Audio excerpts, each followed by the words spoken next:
Clay Family Pharmacy is your hometown pharmacy, serving Clay County and the surrounding areas with prompt, reliable service and a family-friendly atmosphere. We are open to serve you weekly. Our hours are Monday through Friday from 9 a.m. to 6 p.m. and we are open Saturdays from 9 a.m. to 2 p.m. Give us a call at 304-587-2123. Clay Family Pharmacy, proud supporters of all Clay County athletes.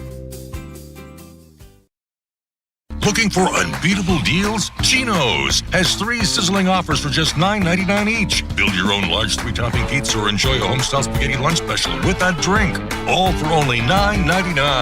And for a limited time, get 2 medium specialty pizzas for just $9.99 each. That's right, a large 3-topping pizza, spaghetti with a drink, or medium specialty pizzas are all just $9.99 each. Chino's Pizza and Spaghetti House, where $9.99 gets you more. Participating locations are listed at genospizza.com. Legs Welding, Inc., located in Clay County, West Virginia, has provided high-quality products and services to the vital West Virginia coal mining industry since 1978. Specializing in custom underground mining equipment such as shuttle car bodies, scoops, booms, and components, Legs Welding is fully equipped and capable of performing a variety of your welding and manufacturing needs. We only use American-made steel, and we take pride in our solid, strong American craftsmanship. Legs Welding, Inc., 304-587-4335. Proud to support the students and athletes of Clay County. People's Bank Student Checking Account is designed for teens and college students. The special account allows for experience managing a checking account with a highly rated mobile banking app, along with a People's Bank Debit MasterCard for purchases and ATM use. It also offers options for direct deposit and mobile check deposit. Visit your nearest People's Bank location or learn more at peebo.com. People's Bank, working together, building success for now and for the future. Member FDIC.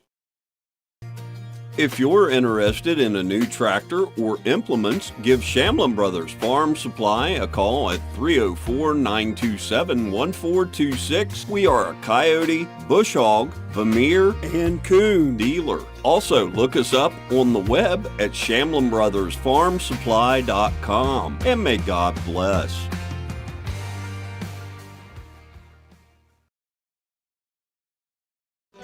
Stump's Funeral Home and Cremation has been in business since 1897. Family owned and operated for 6 generations, offering you and your loved ones services with dignity and respect. With 3 locations to serve your needs in Grantsville, Arnoldsburg, and Stump Maddox Funeral Home in Clendenin. We offer traditional funeral services, cremation, green burial, monuments, new sales and lettering of existing stones, military services, funeral pre-planning, and aftercare grief resources. Let our licensed professionals guide you through the difficult process of honoring and saying goodbye to your loved ones. Stump's Funeral Home and Cremation. Welcome to Biscuit Country, where joy is measured one ladle at a time, where smiles come with a side of gravy, warming the soul. Start your morning at Tudor's Biscuit World with our super breakfast, or dig into the Big Tater, crispy potatoes topped with eggs and bacon, then crowned with savory gravy. And don't forget the classic, gravy over a biscuit. Welcome to Biscuit Country, where at Tudor's, you're always home. In your time of need, call Wilson Smith Funeral Home, 154 Main Street in Clay, West Virginia, providing all your needs for pre-needs, burial, cremation, and memorials. We have 2 locations to better serve the public: Wilson Smith Funeral Home in Clay, West Virginia, and Pennington Smith Funeral Home located in Gully Bridge, West Virginia. We offer personalized services and a caring staff.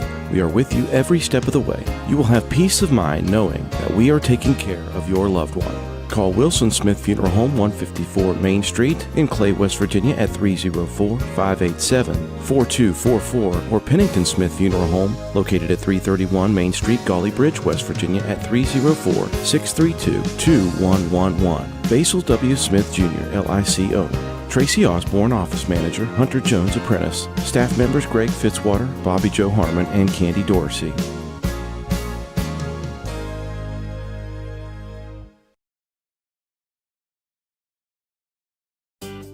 Clay Family Pharmacy is your hometown pharmacy, serving Clay County and the surrounding areas with prompt, reliable service and a family-friendly atmosphere. We are open to serve you weekly. Our hours are Monday through Friday from 9 a.m. to 6 p.m. and we are open Saturdays from 9 a.m. to 2 p.m. Give us a call at 304-587-2123. Clay Family Pharmacy, proud supporters of all Clay County athletes. Looking for unbeatable deals? Chino's has 3 sizzling offers for just $9.99 each. Build your own large 3-topping pizza or enjoy a homestyle spaghetti lunch special with that drink. All for only $9.99. And for a limited time, get 2 medium specialty pizzas for just $9.99 each. That's right, a large 3-topping pizza, spaghetti with a drink, or medium specialty pizzas are all just $9.99 each. Chino's Pizza and Spaghetti House, where $9.99 gets you more. Participating locations are listed at genospizza.com.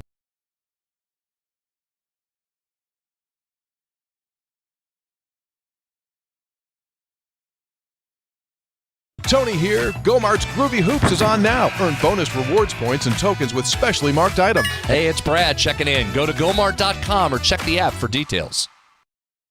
At People's Bank, the team of local wealth management professionals can help you achieve your financial goals. They provide customized services, including investment management, estate planning, trust administration services, retirement planning, and if you're a business owner, 401k plans for your employees. The strategies are designed to grow and preserve wealth while minimizing risk. People's Bank, working together, building success. Investment products are not FDIC insured, not deposits, and not guaranteed by People's Bank. Not insured by any federal government agency, subject to risk and may lose value.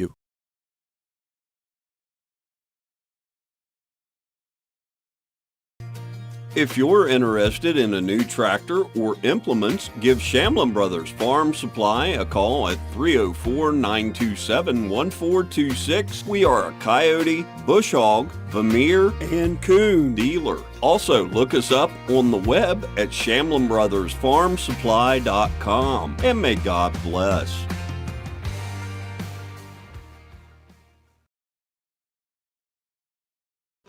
Stump's Funeral Home and Cremation has been in business since 1897. Family owned and operated for 6 generations, offering you and your loved ones services with dignity and respect. With 3 locations to serve your needs in Grantsville, Arnoldsburg, and Stump Maddox Funeral Home in Clendenin. We offer traditional funeral services, cremation, green burial, monuments, new sales and lettering of existing stones, military services, funeral pre-planning, and aftercare grief resources. Let our licensed professionals guide you through the difficult process of honoring and saying goodbye to your loved ones. Stump's Funeral Home and Cremation.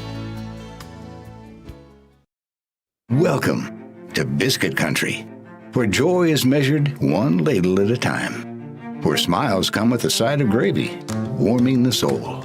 Start your morning at Tudor's Biscuit World with our super breakfast, or dig into the Big Tater, crispy potatoes topped with eggs and bacon, then crowned with savory gravy. And don't forget the classic, gravy over a biscuit. Welcome to Biscuit Country, where at Tudor's, you're always home.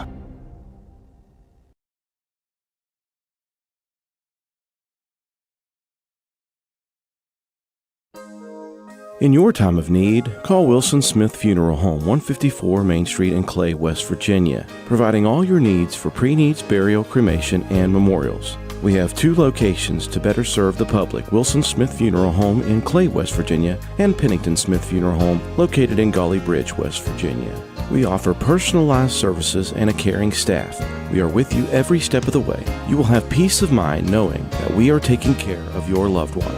Call Wilson Smith Funeral Home, 154 Main Street in Clay, West Virginia at 304-587-4244, or Pennington Smith Funeral Home located at 331 Main Street, Gully Bridge, West Virginia at 304-632-2111. Basil W. Smith Jr., LIC owner. Tracy Osborne, Office Manager. Hunter Jones, Apprentice. Staff members Greg Fitzwater, Bobby Joe Harmon, and Candy Dorsey.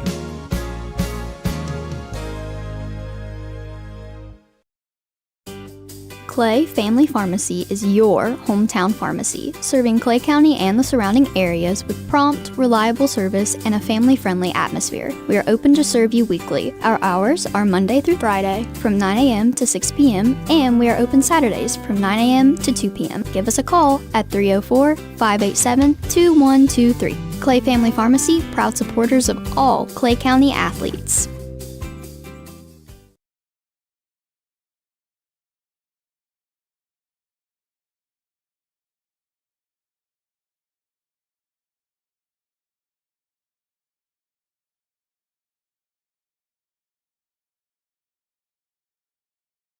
Looking for unbeatable deals? Chino's has 3 sizzling offers for just $9.99 each. Build your own large 3-topping pizza or enjoy a homestyle spaghetti lunch special with that drink. All for only $9.99. And for a limited time, get 2 medium specialty pizzas for just $9.99 each. That's right, a large 3-topping pizza, spaghetti with a drink, or medium specialty pizzas are all just $9.99 each. Chino's Pizza and Spaghetti House, where $9.99 gets you more. Participating locations are listed at genospizza.com.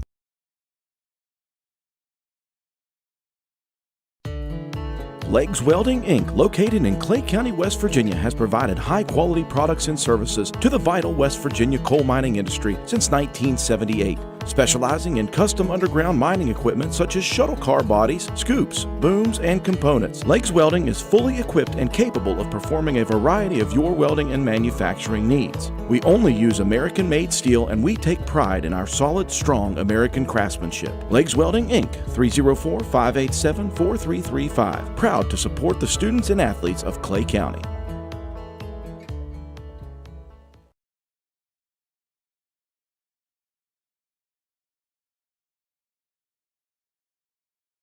For more than 120 years, People's Bank has been dedicated to helping businesses thrive. The local business and commercial bankers take the time to understand your business, and that's where relationships start. From there, People's Bank offers a range of loans to best fit your needs, because there's no one-size-fits-all approach to financing. Operating loans, lines of credit, cash management, whether it's for day-to-day operations, expansion, or new equipment, People's Bank is committed to working together and building your success. People's Bank, member FDIC.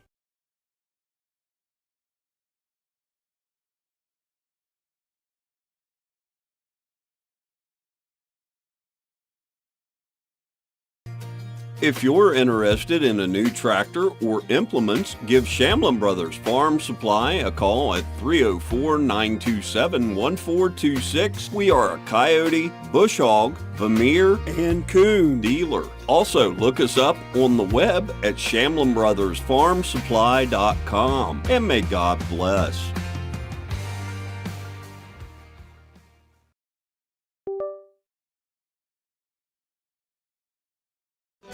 Stump's Funeral Home and Cremation has been in business since 1897. Family owned and operated for 6 generations, offering you and your loved ones services with dignity and respect. With 3 locations to serve your needs in Grantsville, Arnoldsburg, and Stump Maddox Funeral Home in Clendenin. We offer traditional funeral services, cremation, green burial, monuments, new sales and lettering of existing stones, military services, funeral pre-planning, and aftercare grief resources. Let our licensed professionals guide you through the difficult process of honoring and saying goodbye to your loved ones. Stump's Funeral Home and Cremation.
Welcome to Biscuit Country, where joy is measured one ladle at a time, where smiles come with a side of gravy, warming the soul. Start your morning at Tudor's Biscuit World with our super breakfast, or dig into the Big Tater, crispy potatoes topped with eggs and bacon, then crowned with savory gravy. And don't forget the classic, gravy over a biscuit. Welcome to Biscuit Country, where at Tudor's, you're always home. In your time of need, call Wilson Smith Funeral Home, 154 Main Street in Clay, West Virginia, providing all your needs for pre-needs, burial, cremation, and memorials. We have 2 locations to better serve the public: Wilson Smith Funeral Home in Clay, West Virginia, and Pennington Smith Funeral Home located in Gully Bridge, West Virginia. We offer personalized services and a caring staff. We are with you every step of the way. You will have peace of mind knowing that we are taking care of your loved one. Call Wilson Smith Funeral Home, 154 Main Street in Clay, West Virginia at 304-587-4244, or Pennington Smith Funeral Home located at 331 Main Street, Gully Bridge, West Virginia at 304-632-2111. Basil W. Smith Jr., LIC owner. Tracy Osborne, office manager. Hunter Jones, apprentice. Staff members Greg Fitzwater, Bobby Joe Harmon, and Candy Dorsey.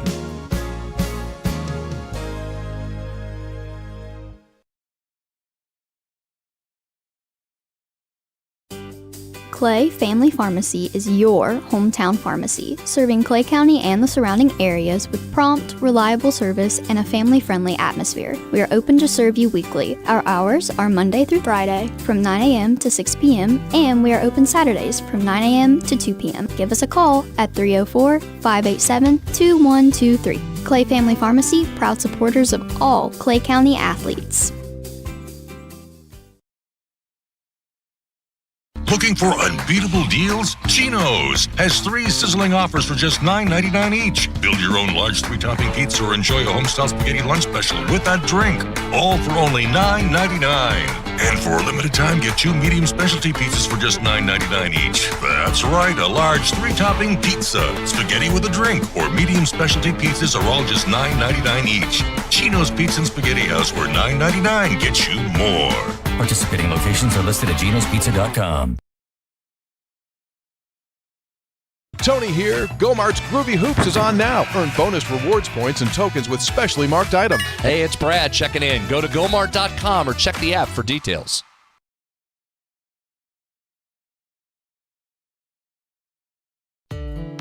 Legs Welding, Inc., located in Clay County, West Virginia, has provided high-quality products and services to the vital West Virginia coal mining industry since 1978, specializing in custom underground mining equipment such as shuttle car bodies, scoops, booms, and components. Legs Welding is fully equipped and capable of performing a variety of your welding and manufacturing needs. We only use American-made steel, and we take pride in our solid, strong American craftsmanship. Legs Welding, Inc., 304-587-4335. Proud to support the students and athletes of Clay County.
In your time of need, call Wilson Smith Funeral Home, 154 Main Street in Clay, West Virginia, providing all your needs for pre-needs, burial, cremation, and memorials. We have 2 locations to better serve the public: Wilson Smith Funeral Home in Clay, West Virginia, and Pennington Smith Funeral Home located in Gully Bridge, West Virginia. We offer personalized services and a caring staff.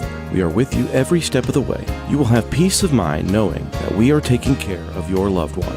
Call Wilson Smith Funeral Home, 154 Main Street in Clay, West Virginia at 304-587-4244, or Pennington Smith Funeral Home located at 331 Main Street, Gully Bridge, West Virginia at 304-632-2111. Basil W. Smith Jr., LIC owner. Tracy Osborne, office manager. Hunter Jones, apprentice. Staff members Greg Fitzwater, Bobby Joe Harmon, and Candy Dorsey.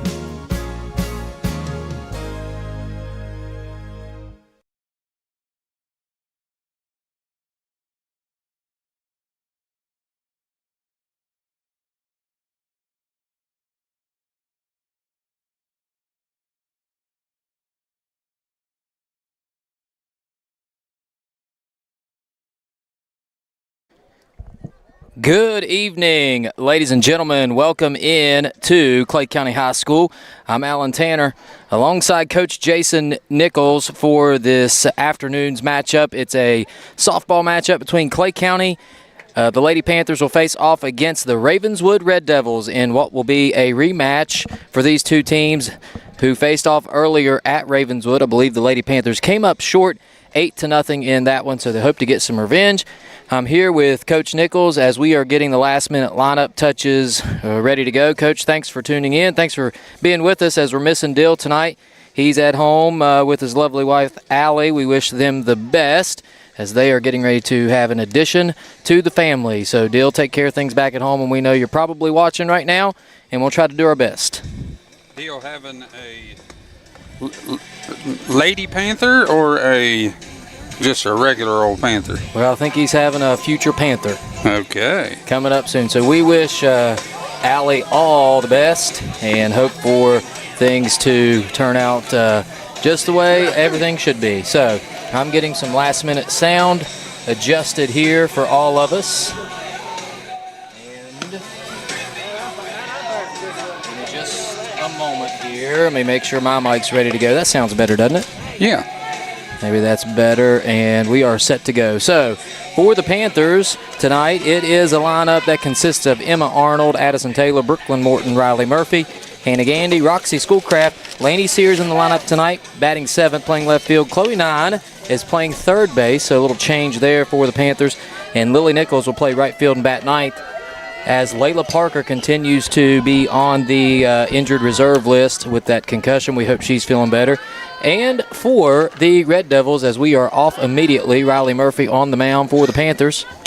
And we have number 25, which is Lena Whited, leading off this ball game. Riley Murphy doing the pitching. It is 0-1. That pitch a little off the plate as well. On the top of the first inning, it's 2-0. And the Panthers looking to coming off 2 pretty big wins here and really hitting their stride as that pitch is outside for ball 3.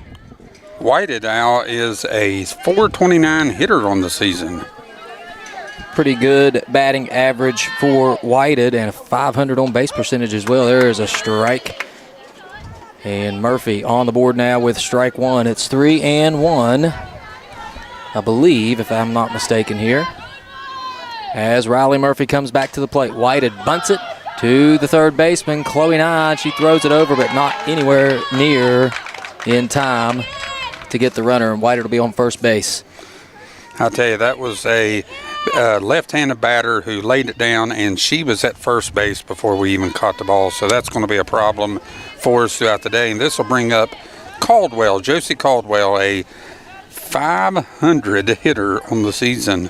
And they have played, what was it, Al? They've played 17 or 18 games. So 500 in 17 or 18 games is quite an average. Yeah, pretty impressive stuff. Yes. For sure. All right, so here stands in Caldwell now from the right side. Caldwell, again, playing the third base position as she's swinging on the first pitch, and it is fouled immediately down that left side for strike number 1. I'll tell you, Al, this Ravenswood team, I know I've brought up that I coached these girls when they were in middle school.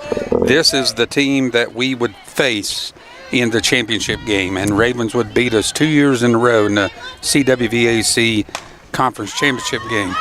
Ball popped up to the second baseman. Schoolcraft makes the catch, and back in safely is Whited at first base, but a big first out there, and there's one away for the third batter in this lineup, and that is Montana Slater.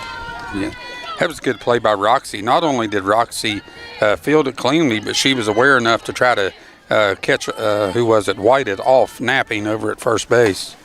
All right, first pitch fouled off the cage. Let me get the scoreboard caught up here. Here we go.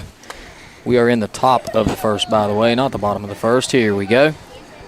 Yeah, it's a little, without Deal, things are a little difficult, aren't they? Yes, for sure. We're getting set up here. So, all right, so Slater down in the count, 0-1, and we're ready for the next pitch. Riley looks at that wrist as she will step back up to the circle. Here's the next pitch.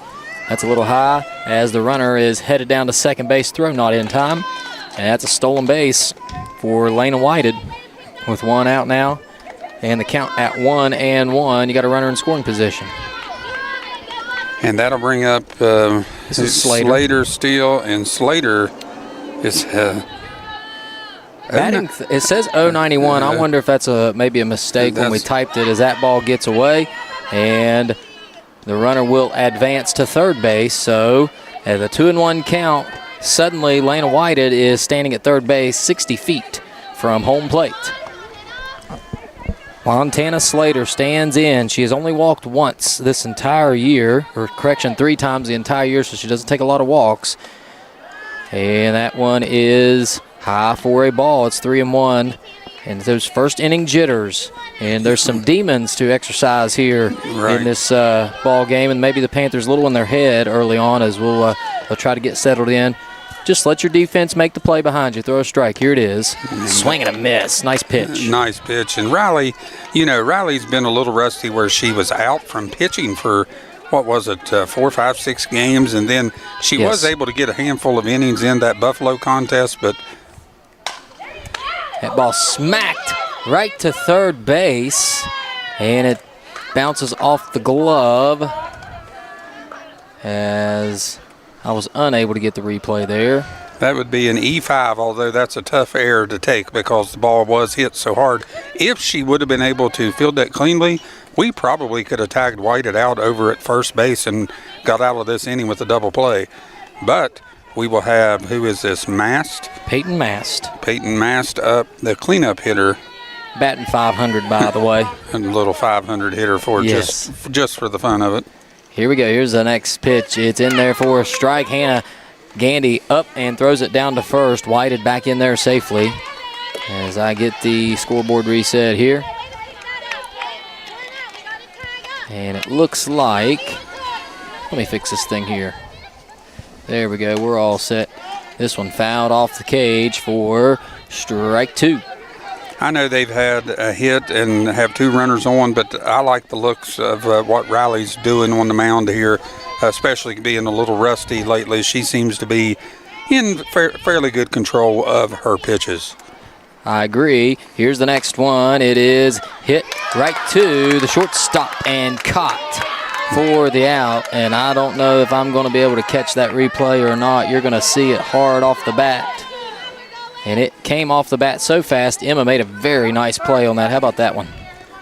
And we have a dangerous hitter in Kenzie Shoemate coming up. Shoemate batting .471 on the season. Very rarely strikes out. Here is Kenzie Shoemate, as that first one is a ball, 1-0 the count. Kenzie Shoemate is she pitching this afternoon? She is on the scorecard. She is scheduled to be the starter. Here's the next pitch from Murphy, and that one is a ball as well. Hannah walking that runner back to third base as Kenzie Shoemate stands in. Cleanup hitter Shoemate bats .471 so far this year. 9 RBIs, 4 walks, and only 1 strikeout. So a really good hitter. She smokes this one to the shortstop, but Arnold is right there, and the throw goes wide, and a run will score. That'll be another error. That's an uncharacteristic error on Emma Arnold, our second of the inning, and that will get Ravenswood on the board 1-0. Yeah, you'd like to field that cleanly, and, we did field it cleanly, but you'd like to come up and throw it cleanly, get out of the inning, no runners scored, but instead, with 2 errors in the inning, we have both of those girls still on the plate, and who is this? Peyton Slater, a .438 hitter on the season coming up. She is our DP for the night. Peyton Slater standing in. Slater again has only walked 4 times this game, or this year, I should say. So they're not accustomed to walking, and I think you see why. They do better. They put the ball in play and hit it hard. So 1-0. Ravenswood with the early lead. 1 out in the inning. Ball hit right to the shortstop again. This time Arnold fields it cleanly. The throw to first in time for out number 3, and that's how the top of the first will end. We'll go to the bottom of the first. It'll be Arnold, Taylor, and Morton coming up. Panthers looking to get right back on the board. This is WVRC Clay County Sports. We'll be right back right after this. Clay Family Pharmacy is your hometown pharmacy, serving Clay County and the surrounding areas with prompt, reliable service and a family-friendly atmosphere. We are open to serve you weekly. Our hours are Monday through Friday from 9 a.m. to 6 p.m. and we are open Saturdays from 9 a.m. to 2 p.m. Give us a call at 304-587-2123. Clay Family Pharmacy, proud supporters of all Clay County athletes.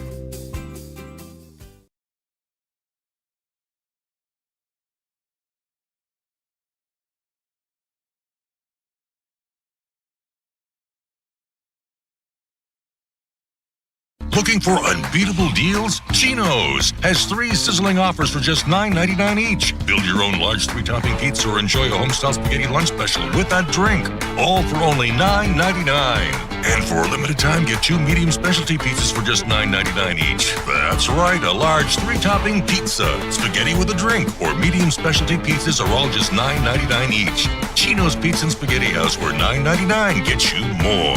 Participating locations are listed at genospizza.com.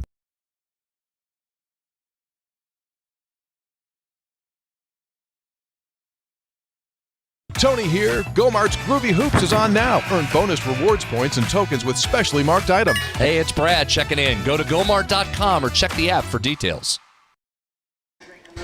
We're back here as the Panthers will get set to come to the plate. It'll be Emma Arnold to lead things off. Let me run down that lineup one more time for you as we were in a little bit of a hurry as the game started. Emma Arnold will bat first. She's the shortstop. Addison Taylor will bat second at first base. The third batter will be Brooklyn Morton in center field. Cleanup is Riley Murphy, and she's also pitching. In the 5 hole is Hannah Gandy at the catcher position. The 6th batter of the evening is Roxy Schoolcraft playing second base. Batting 7th, Lainey Sears is the left fielder. Batting 8th and playing third base is Chloe Nine, and batting 9th and playing right field will be Lily Nichols. And again, the Panthers give up a run there and really only gave up 1 hit, and that was a really good base hit off a bunt. And so you feel good, you clean up the defense. It's something that's been pretty good for us all season long, and I think you're fine in this ball game here. Yeah, being a softball pitcher, girls softball pitcher, is not an easy task to do. And when you are able to locate the ball, get it over the plate, and force them to put it in play, you would like to get out of innings without giving up unearned runs. Here is Emma Arnold, and she bunts this one, but it is foul. Looks like it maybe hit the batter's box, the plate, before it went into fair territory, so it's no balls and a strike for Emma Arnold. And let me clear the scoreboard here as I try to get right back into things. Here we go. Arnold now down 0-1 in the count. Arnold, a .333 hitter. She tries again to bunt this one and misses at it. She stabbed at it, missed it. And now it is no balls and 2 strikes for Arnold, and I believe probably the bunt is off here, wouldn't you say? Yeah, whenever you're down 0-2, if she'd happen to foul this one off, it'd go down as a strikeout. So she definitely put herself in a bad situation. Puts this one over there, right in the parking lot. Looks like nobody parked there. That's good. That Toyota that usually parks right there moved off to the side a little bit. I think I know why. Smartened up. Yes. You'd like to get Emma Arnold on the base here. That way, start us off. She's definitely a stolen base threat. Arnold steps in. She does have 10 stolen bases on the year, so you are right. If she is on, she is moving. And I'm noticing the defensive alignment here. The first baseman playing a little bit in, probably due to the threat of the bunt, but they have moved back a step or two here and playing more normal depth since there is 2 strikes. Arnold looking to get things started off the right way. Here's the pitch from Shoemate. It's a hit to the third baseman, up to make the play. The throw in time, but boy, very close. As I missed the replay there, but that's all right. Nice way to put it in play there. Just couldn't beat the throw out there. 1 out in the inning. Yeah, she put it in a good location. It was basically a swinging bunt, and the third baseman came up, who was the third baseman over there for them. That's Caldwell, a pitcher herself. Came up, fired at the first, got us out in a close play. Here is Addison Taylor stepping in, batting in the 2-hole this evening, and she takes strike 1. Addison batting .528. Wow. Pretty impressive batting average. She is on base all the time. We'll see if she can't work some magic here. Here's the pitch. That one stays low for a ball. 1-1 the count. Kenzie Shoemate's on the mound. She has a 6.1 ERA in 20 2/3 innings pitched this year. So does a pretty good job. Has struck out 37 batters in 20 innings. Wow. She does have some strikeout stuff, as she has Addison in the hole here. 1 ball, 2 strikes. Yeah, 20 strikeouts, or 37 strikeouts rather, in 20 2/3 innings, and has only given up 10 walks. So she is going to fill up the strike zone. Shoemate ready to go. Here is Taylor. And that one, boy, that was close. Yes. And we'll take it. Ball 2. Yeah, so she has walked, almost a batter every 2 innings. So, if we're patient at the plate, we may be able to draw a walk here, but she definitely has strikeout potential. Shoemate stands in, back on the rubber. Here's the pitch. That one stays down for a ball, and it is suddenly 3-2. Good plate discipline there by Addison, not going after that pitch down in the turf. And now you got a chance here with 1 out. You'd love to get a runner on here and get something going. Here's the pitch from Shoemate. Swung on, tipped into the catcher's mitt for a strikeout, and that is out number 2. Yeah, so we have nothing going so far in this first inning, but I do like the fact that both girls had 6-7 pitch at bats, so those at bats will pay off as the game progresses. Brooklyn Morton now will stand in.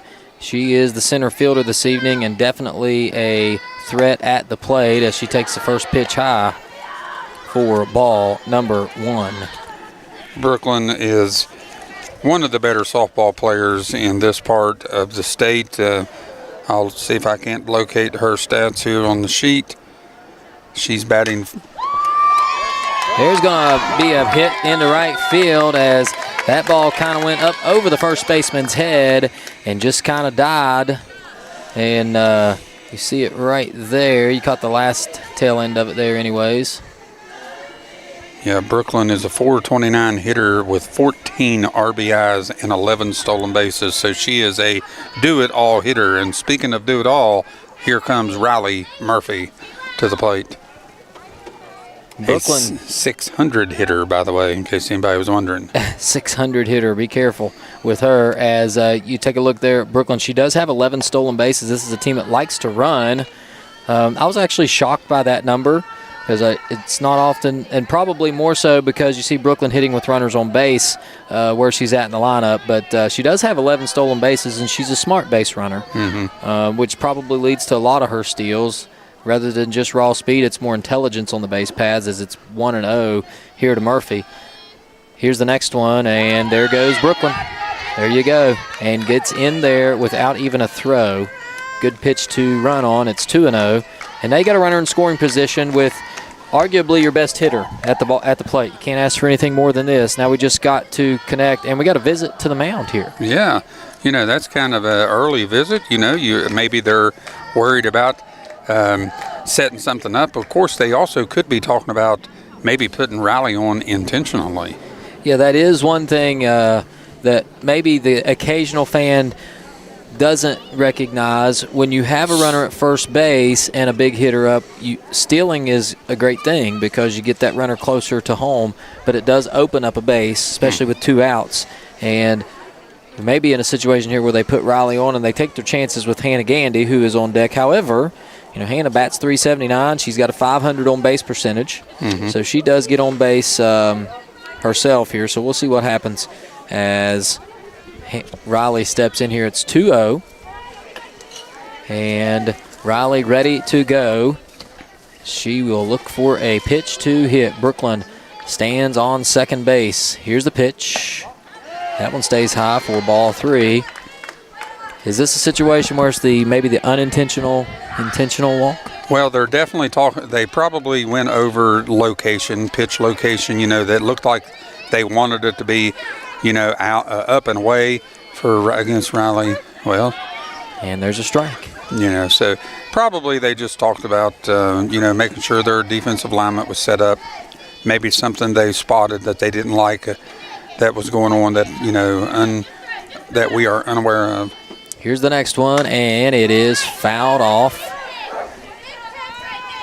3 balls, 2 strikes now. So we've worked Shoemate again to a full count. So at least you talked about it before, seeing a lot of pitches. The more pitches you see, the better chance you have of hitting one. And also just the probability of getting a hit here goes up the more pitches you see. So we'll see. Here's the next one, the payoff pitch. Oh, check swing, strike 3. She went around. She knew it right away. Strike 3, and that is the end of the first inning as the Panthers strand a runner on second base. We'll head to the top of the second here at Bradley Field. It is 1-0 Ravenswood on WVRC, Clay County Sports. Legs Welding, Inc., located in Clay County, West Virginia, has provided high-quality products and services to the vital West Virginia coal mining industry since 1978. Specializing in custom underground mining equipment such as shuttle car bodies, scoops, booms, and components, Legs Welding is fully equipped and capable of performing a variety of your welding and manufacturing needs. We only use American-made steel, and we take pride in our solid, strong American craftsmanship. Legs Welding, Inc., 304-587-4335. Proud to support the students and athletes of Clay County. People's Bank Student Checking Account is designed for teens and college students. The special account allows for experience managing a checking account with a highly rated mobile banking app, along with a People's Bank Debit MasterCard for purchases and ATM use. It also offers options for direct deposit and mobile check deposit. Visit your nearest People's Bank location or learn more at peebo.com. People's Bank, working together, building success for now and for the future. Member FDIC.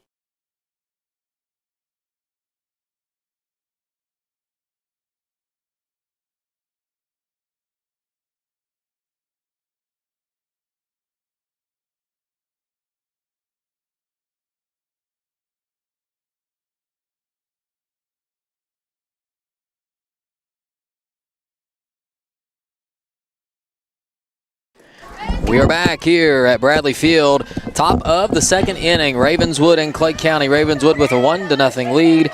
And this inning will start off with Angelina Fowler, number 4, the center fielder, to lead things off. Fowler is a .333 hitter, and that's a good average, but one of the lower averages for this team. Right. And she has 5 strikeouts in the game, or in the game. She has 5 strikeouts on the year. Right. I wish it was in the game. Yes, for sure. If she gets 5 strikeouts by the end of this game, we're probably doing something right. As Fowler takes strike 1, here's the next pitch from Murphy. That one stays low, and looks like maybe Hannah got clipped on the hand or something there. It's ball 1. Hannah will shake it off. One of the tougher players that I know, for sure. Hannah does a good job behind the plate and doesn't show any signs of slowing down. This Ravenswood team is one of our few losses on the season. As we pop one up into right field, and it is caught. Over there, we did not get a camera on it, but Lily makes the catch over in right field for out number 1. That was a nice play. Just trust us on that one. Yeah, that's that athleticism coming into play again. One of those tough angles there. We couldn't quite get the angle on it, but it is 1 out. All right, here we go. So who we got coming up here, Coach? Summerfield. We have Somerville. Kaylee Somerville. She does have a home run potential. Has one listed. She got hit there on the first pitch. That's definitely not what we want to do with no runners on and one out. She was jumping around there like hurt a little bit. So hopefully she's okay. So that'll bring up Smith. Smith is number 1. It looks like Smith is... We didn't have a number for her, did we? Yeah, Emma Smith, the 9 hitter that bats .429. I would imagine she's a bunting guru down here at the bottom of the order. She's a small little girl, so I would imagine you'll see a bunt. Here is Smith with 1 out, runner on first. There it is, showing bunt. And she gets away from the catcher. And so it will be... She'll be safe at second. Yeah, this is a little bit mirroring that first inning.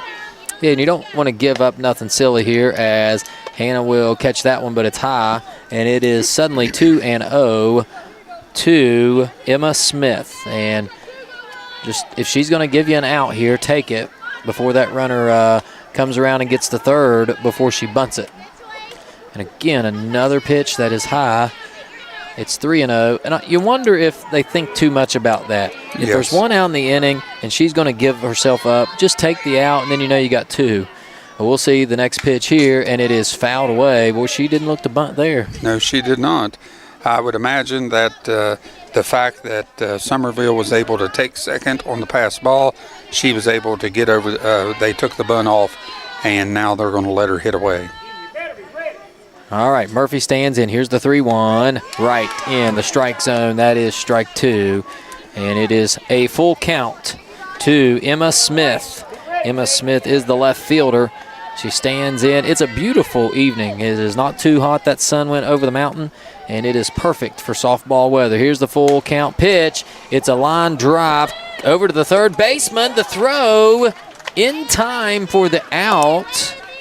And, boy, that was a close play there, Coach. Yes, it was. I didn't get to see it. I was trying to look around your monitor and did not see it as the ball almost hit Smith in the face. And that'll bring up Lena Whited, who had a single on that bunt single. She did steal a base and scored a run. So a dangerous hitter here. All right, here we go. And you can see she's trying that slap hitter. What you need to do is you need to pull your third baseman more in towards the pitcher, and your shortstop maybe back scoot her in as well. It's the perfect situation for Ravenswood. Does she remind you a little bit? If Dill was here, I know he had already caught this. Ichiro. Ichiro, yes. Runs out of the box as she swings. That's actually her first name, Al. Her name is Ichiro Whited. Ichiro Whited. They just call her Lena. Suzuki. Yes. One of the best hitters that I've ever seen play the game, Ichiro Suzuki, and she has that feel. How about that? She slaps that thing right into center field. A run will score, and Whited is 2 for 2, and it's 2-0 Ravenswood. Yeah, Whited is going to be a problem for us throughout this game. I can see why, a table setter up at the top of the order such as her, I can see why Ravenswood has the record that they have. She's a dangerous hitter. So that brings up Caldwell now. Caldwell, a .500 batter, standing in, and she smashes one into center field. Gone! My heavens, that is a home run for Josie Caldwell. A 2-run blast, and you see it right out there into center field. And boy, oh boy, it's 4-0. It's 4-0 now, and we've actually played a pretty good game. They just have some really good hitters coming to the plate as I get choked up. It makes me sad whenever I see us listen, but no, I got choked up a little bit. Yeah, well, I got choked up watching it go too. But this game's not over. I mean, it's 4-0. You saw what we did the other night against Buffalo, and maybe now the girls will settle down a little bit and just play a little freer. As Murphy, I know she's frustrated, but that's okay. It's only 4 runs, and we've seen softball games turn in a heartbeat, as this is going to be Montana Slater. Slater stands in here from the left-handed batter's box and takes ball 1. And I'm looking here at Josie Caldwell. That is her first home run of the season. That's hard to imagine. It really is. They've only had 2 girls that have a home run this year, as that pitch is high, ball 2. Kaylee Summersville hit one, and Anna Casto hit one as well. Well, that's kind of like Murphy and Morton. You know, they hit the ball hard, not necessarily home runs, but they hit the ball hard all the time. Swing and a miss, strike 1. And, boy, the ball looks really good coming out of Riley's hand. She settles down here. She's liable to find a groove really quickly. 2 outs in the inning, so we're just an out away from getting out of this thing as she slaps that one foul down the left side. And that is strike 2. Slater is the one who hit the ball really hard towards the third baseman over there, Chloe 9. It popped out of Chloe's glove and went down as an error, and so she's back up for her second time.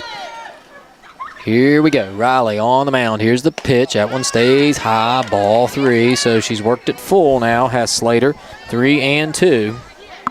Slater is got an average of 0.91. I'm not sure if that's correct. Her on-base percentage is a little low too, but, man, I imagine that hard to believe. That is ball 4. Boy, I thought that was a strike. Yeah, it must just be some sort of a typo, because it's virtually impossible to have a 0.91 batting average and a 286 on base percentage. But, you know, she could draw walks, and you know, so we don't know. Maybe she's only played a handful of games. I'm going to say she may have, because she's only got 3 walks and 1 RBI and 1 strikeout. So I imagine either they don't have the stats in for her, or she just maybe has been injured and is coming into her own, as this pitch is slapped through the hole on the left side. That's a base hit for Peyton Mast, and now there's 2 on with 2 outs. And again, still 2 outs in this inning, so Peyton Mast gets a single, which doesn't hurt you here if you can find a way to get Shoemate out. Kinsey Shoemate will stand in the right-handed batter's box. Here we go. Riley's got to bear down here and get an out. Yeah, Shoemate hit one to Emma the first inning. We were unable to successfully complete the throw over to first, so she got on by error. We're going to have to get out of this inning, as they basically had 2 runners on, or 2 outs and only 1 runner on. And all their damage with 2 outs, and that one hit high and deep over there into foul territory, and had some kids standing over there. They better watch out. Yeah, you know. Never turn your back during a baseball or softball game. As Forrest Gump would always say, keep your eye on the ball at all times. Very good Forrest Gump reference, and I love when we can pull that in. Yes. Swing and a miss. Man, what a swing by that young lady. Yeah. You know, and that just goes to show you the kind of speed that Riley had on that pitch, because she swung hard, and that ball zoomed right past young miss, who was that, Shoemate. Yeah, Shoemate standing in, trying to help her own cause here. She hits a line drive foul. Boy, that ball comes off the bat really hard. Yeah, and the third camera can't even catch it. Yeah, the third base coach, she's over there shaking in her knees after that ball went right past her ear. Yeah, that is him. They've hit a lot of them on that, going that way. They're getting around on that ball. Maybe pull the string a little bit here. Here's the pitch. Fouled that one off. Another hard swing by Shoemate. Yeah, she is swinging out of her shoes here. Yes. Shoeless Kinsey Shoemate. Shoeless Shoemate. That's very good. I'm telling you. Shoemate. The second game on back-to-back games usually brings out the best in us. Yes. Here's the next pitch. Ground ball. Hits off Chloe 9. The go to third, and she's out of there. Nice play over there by Chloe 9. She went the short route as a good cover by Arnold, and it was a force out, so all you have to do is tag the base. Again, a very nice play. You're going to see it one more time here, as for the third out of the inning, Chloe 9 stabs it and gets it to Arnold. 3 outs, 4-0. Ravenswood has done some damage, though, so the Panthers will try to match it when we come back, bottom of the second. This is WVRC, Clay County Sports. At People's Bank, the team of local wealth management professionals can help you achieve your financial goals. They provide customized services, including investment management, estate planning, trust administration services, retirement planning, and if you're a business owner, 401k plans for your employees. The strategies are designed to grow and preserve wealth while minimizing risk. People's Bank, working together, building success. Investment products are not FDIC insured, not deposits, and not guaranteed by People's Bank. Not insured by any federal government agency, subject to risk and may lose value. If you're interested in a new tractor or implements, give Shamlin Brothers Farm Supply a call at 304-927-1426. We are a Coyote, Bush Hog, Vermeer, and Coon dealer. Also, look us up on the web at ShamlinBrothersFarmSupply.com. And may God bless. We're back here at Bradley Field. The Panthers trailing 4-0 as they come to bat for the second time this ball game. It will be Hannah Gandy, Roxy Schoolcraft, and Lainey Sears to get things started for the Lady Panthers. Hannah will lead things off. She's a .379 batter. Gets on base at a .500 clip, so not a bad on-base percentage there at all. She has 7 walks and only 4 strikeouts, so Hannah does some good things here at the plate. Doesn't necessarily smash the ball hard all the time, but she does the little things the right way and makes her a really good softball player. Yeah, and she's only a freshman, so you would have to imagine that she'll only get better. That .379 will balloon up here in the next year, 2 or 3. Yes, really good base runner. If she gets on, she's always dancing around on the bases as she takes ball number 1 here early on. And that's quite something, because if you're expecting a hitter to balloon up and she's already at .379, that is a promising young player. Yes. Here's the next pitch to Hannah. She hits this one hard, deep into center field. It gets over, and it's going to bounce over the wall for a ground rule double, and that is a good thing, but it's a little unfortunate because that could have been a triple or probably an inside the park home run had it not bounced over the fence. Yeah, and as awesome as this turf field is, that ball bounced because of the turf field over the wall. That will bring up Roxy Schoolcraft, another promising young player, to try to score Hannah here from second. Yes, and I missed that replay. I apologize, Hannah. But Roxy's going to step in now and try to get her home. Roxy showing bunt and gets it down. It's a good one. She's safe at first, and now the ball gets away, and Hannah's going to score. How about that? A base hit single by Roxy Schoolcraft, and a run will score on the throwing error, and it is 4-1. How about that answer by the Panthers here? Yeah, that's 2 freshmen coming into play. Roxy got a nice little bit of speed. She put down a beautiful bunt. The third baseman came up, fielded it, knew she had to throw it quickly, but not enough to get Roxy, and it sailed over her head, and Hannah alertly scored from third. So great job by 2 young freshman softball players. And here's Lainey Sears, another freshman who has dangerous power. And Lainey has played the flex position, so she hasn't gotten the at-bats as of late that she really probably wants.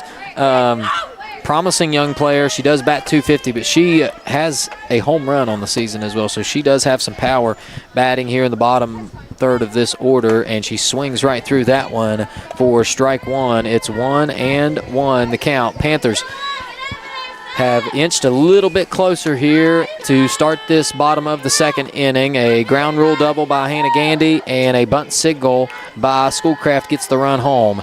1-1 the count. Lainey Sears stands in. Here's the pitch. And she takes that one inside for ball number 2. I've really been impressed by the Panthers' plate discipline here. They haven't swung at a lot of bad pitches, and down 4-0, sometimes you have a tendency to do that. Yeah, I don't know if you know this, Al, but the 5, 6, 7, 8 hitters are all freshmen for Clay. Pretty impressive stuff. Swing and foul tip into the catcher's mitt for strike 2. Count even 2-2. Nobody out in this inning. You've got Lainey Sears at the plate, followed up by Chloe Nine and Lily Nichols if the inning continues. Here's the pitch to Lainey Sears from Shoemate. Swing and a miss. She swung underneath that one for strike 3, and that's the first out of the inning, and that's something she's going to work on. I know she knows about it, and we don't want to keep harping on it, but she'll straighten that swing out a little bit. She's got a little dip in it and gets underneath the ball. She's got a little looping swing, and I want to tell you, once that experience comes and she plays more and more and more softball, she is going to be quite the player down the road. And 2 or 3 years from now, if we're lucky enough to be up here doing these broadcasts, we'll say, my heavens, Lainey Sears, she's coming to the plate. She's one of the best hitters in the state. I imagine she'll be in that 3-4 hole doing some damage, and you hopefully have runners on base. So she'll get better and better as Chloe Nine fouls this one off. Take a good hack right there. It's 1-1, just one out in the inning. You've got Chloe and then Lily on deck, and if either of these two can reach, it will be Emma Arnold back to the top for the Panthers. Here we go. Kinsey Shoemate, the pitcher. She will pitch one in for a ball, and now the throw down to first. She's back in time as Schoolcraft. It's 2 balls and a strike here as Chloe Nine stands in. Chloe has worked herself into being a very productive softball player. She has worked hard since I last coached her as a 6th grader. That one's outside, ball 3. And got to keep an eye on Schoolcraft down there, who is, I'm sure these coaches are, not necessarily sending runners, but got them dancing off a little bit to maybe kind of get in the head space of Shoemate here as she comes to the plate with the 3-1. That's ball 4.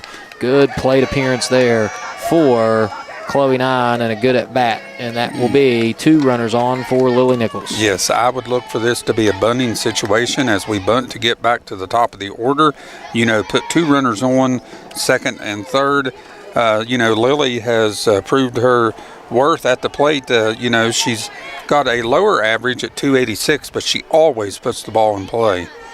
Lily stands in, and there it is. It's a good bunt right down the first base line. And she does advance the runners, and that's just what you wanted to see there.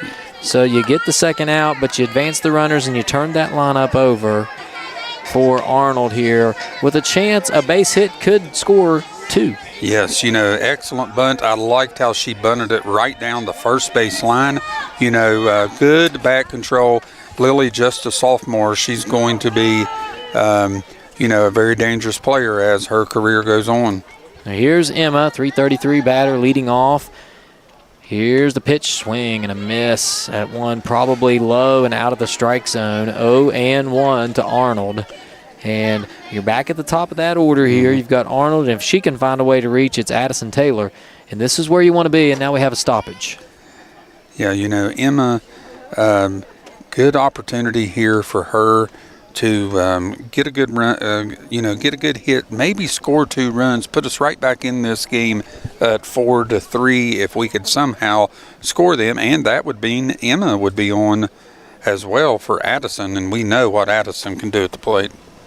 Yes, and I'm wondering what the holdup is here. We see the umpire talking to the coach of Ravenswood over there. I'm not sure what the conversation is about, if it's something maybe the pitcher is doing. I don't know.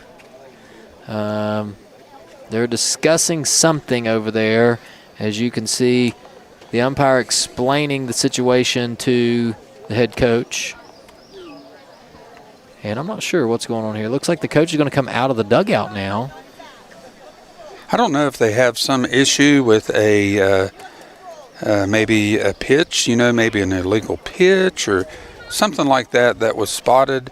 It looks like the umpire's talking about the glove as she is modeling one hand with the other hand, saying that she has to bring the ball into the glove. So I'm not sure if that's what's going on. That's just what I believe, just from what am I, about 50 feet away? Yes. So tell you what, let's take a quick break, and we'll play some ads here, and we'll try to get them information for you. But it's an 0-1 count to Emma Arnold. Runners on second and third, 2 outs. And we'll be right back right after this. WVRC, Clay County Sports. For more than 120 years, People's Bank has been dedicated to helping businesses thrive. The local business and commercial bankers take the time to understand your business, and that's where relationships start. From there, People's Bank offers a range of loans to best fit your needs, because there's no one-size-fits-all approach to financing. Operating loans, lines of credit, cash management, whether it's for day-to-day operations, expansion, or new equipment, People's Bank is committed to working together and building your success. People's Bank, member FDIC.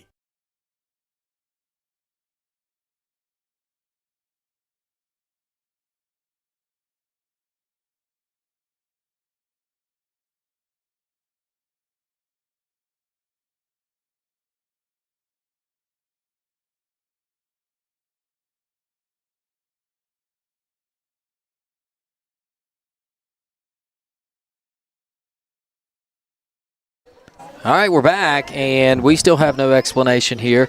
They're still kind of talking it over there along that third base line. We think it might be something with the glove, and the coach trying to get an explanation.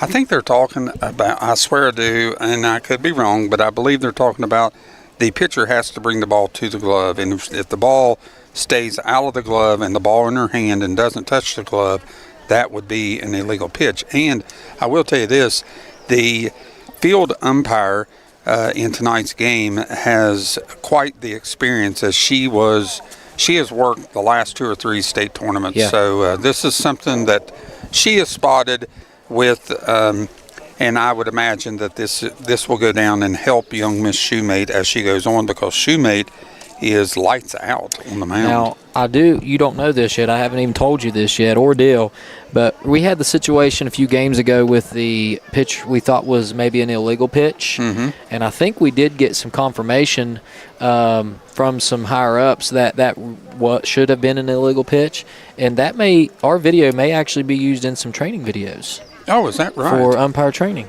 Oh, yeah. Well, good. So did get that confirmation. So, we try to do what we can here at WVRC, and we want to make umpires and players alike better. Absolutely. And that's part of what we do. I think you can't argue that. And as a matter of fact, it was this particular umpire that we're talking about who pointed it out. Yes, she was the one. She wasn't even umpiring the game. Right. And did say something like, I think that might be an illegal pitch. And I'm not sure it would have made any difference in that ball game, but down the road I say it will, and it will only help that pitcher from, I think it was Nicholas County, who's an excellent pitcher, and I think is going to play for Potomac State, I heard. I can't confirm that, but that'll help her down the road as well. So anything we can do here at WVRC to help others, we always try to do that. Umpires and players, and that's why we do what we do. All right, so I'll tell you what, let's take one more ad break here, and we'll see if we can't get to a conclusion on this, as Arnold is still standing at the plate. We'll be right back. This is WVRC, Clay County Sports. Legs Welding, Inc., located in Clay County, West Virginia, has provided high-quality products and services to the vital West Virginia coal mining industry since 1978. Specializing in custom underground mining equipment such as shuttle car bodies, scoops, booms, and components, Legs Welding is fully equipped and capable of performing a variety of your welding and manufacturing needs. We only use American-made steel, and we take pride in our solid, strong American craftsmanship. Legs Welding, Inc., 304-587-4335. Proud to support the students and athletes of Clay County.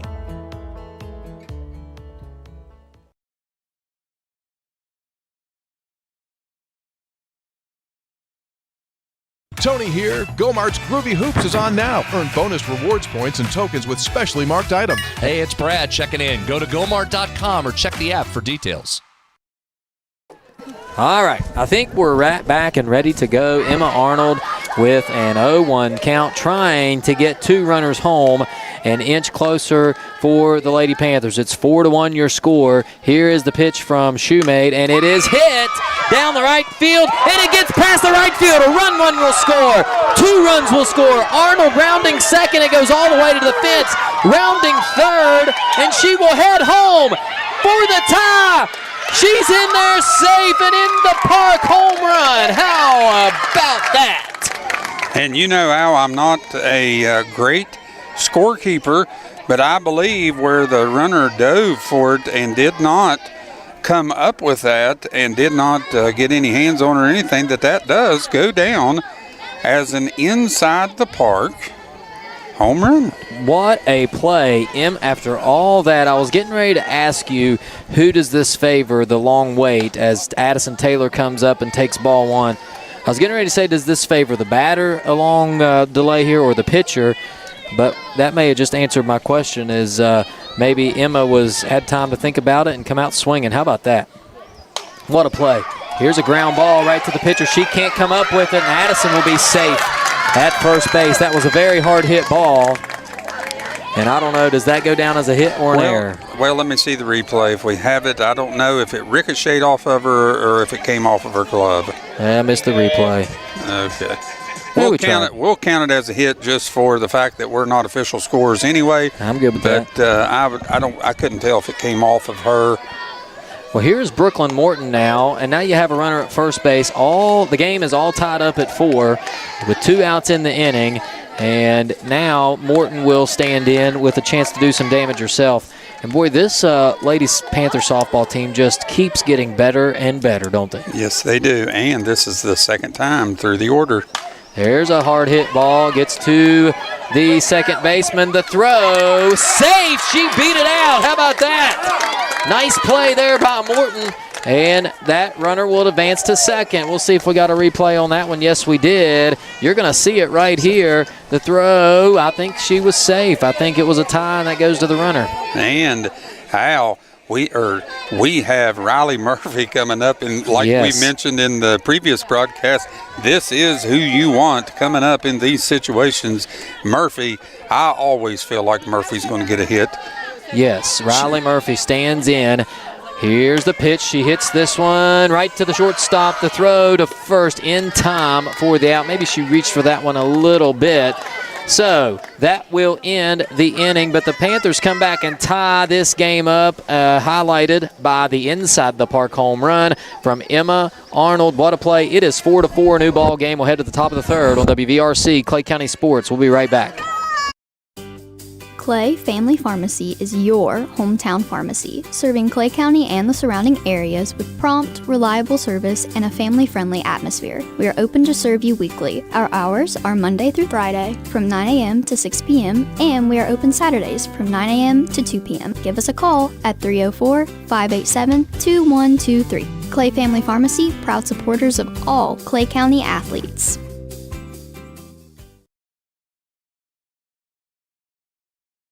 Looking for unbeatable deals? Chino's has 3 sizzling offers for just $9.99 each. Build your own large 3-topping pizza or enjoy a homestyle spaghetti lunch special with that drink. All for only $9.99. And for a limited time, get 2 medium specialty pizzas for just $9.99 each. That's right, a large 3-topping pizza, spaghetti with a drink, or medium specialty pizzas are all just $9.99 each. Chino's Pizza and Spaghetti House, where $9.99 gets you more. Participating locations are listed at genospizza.com.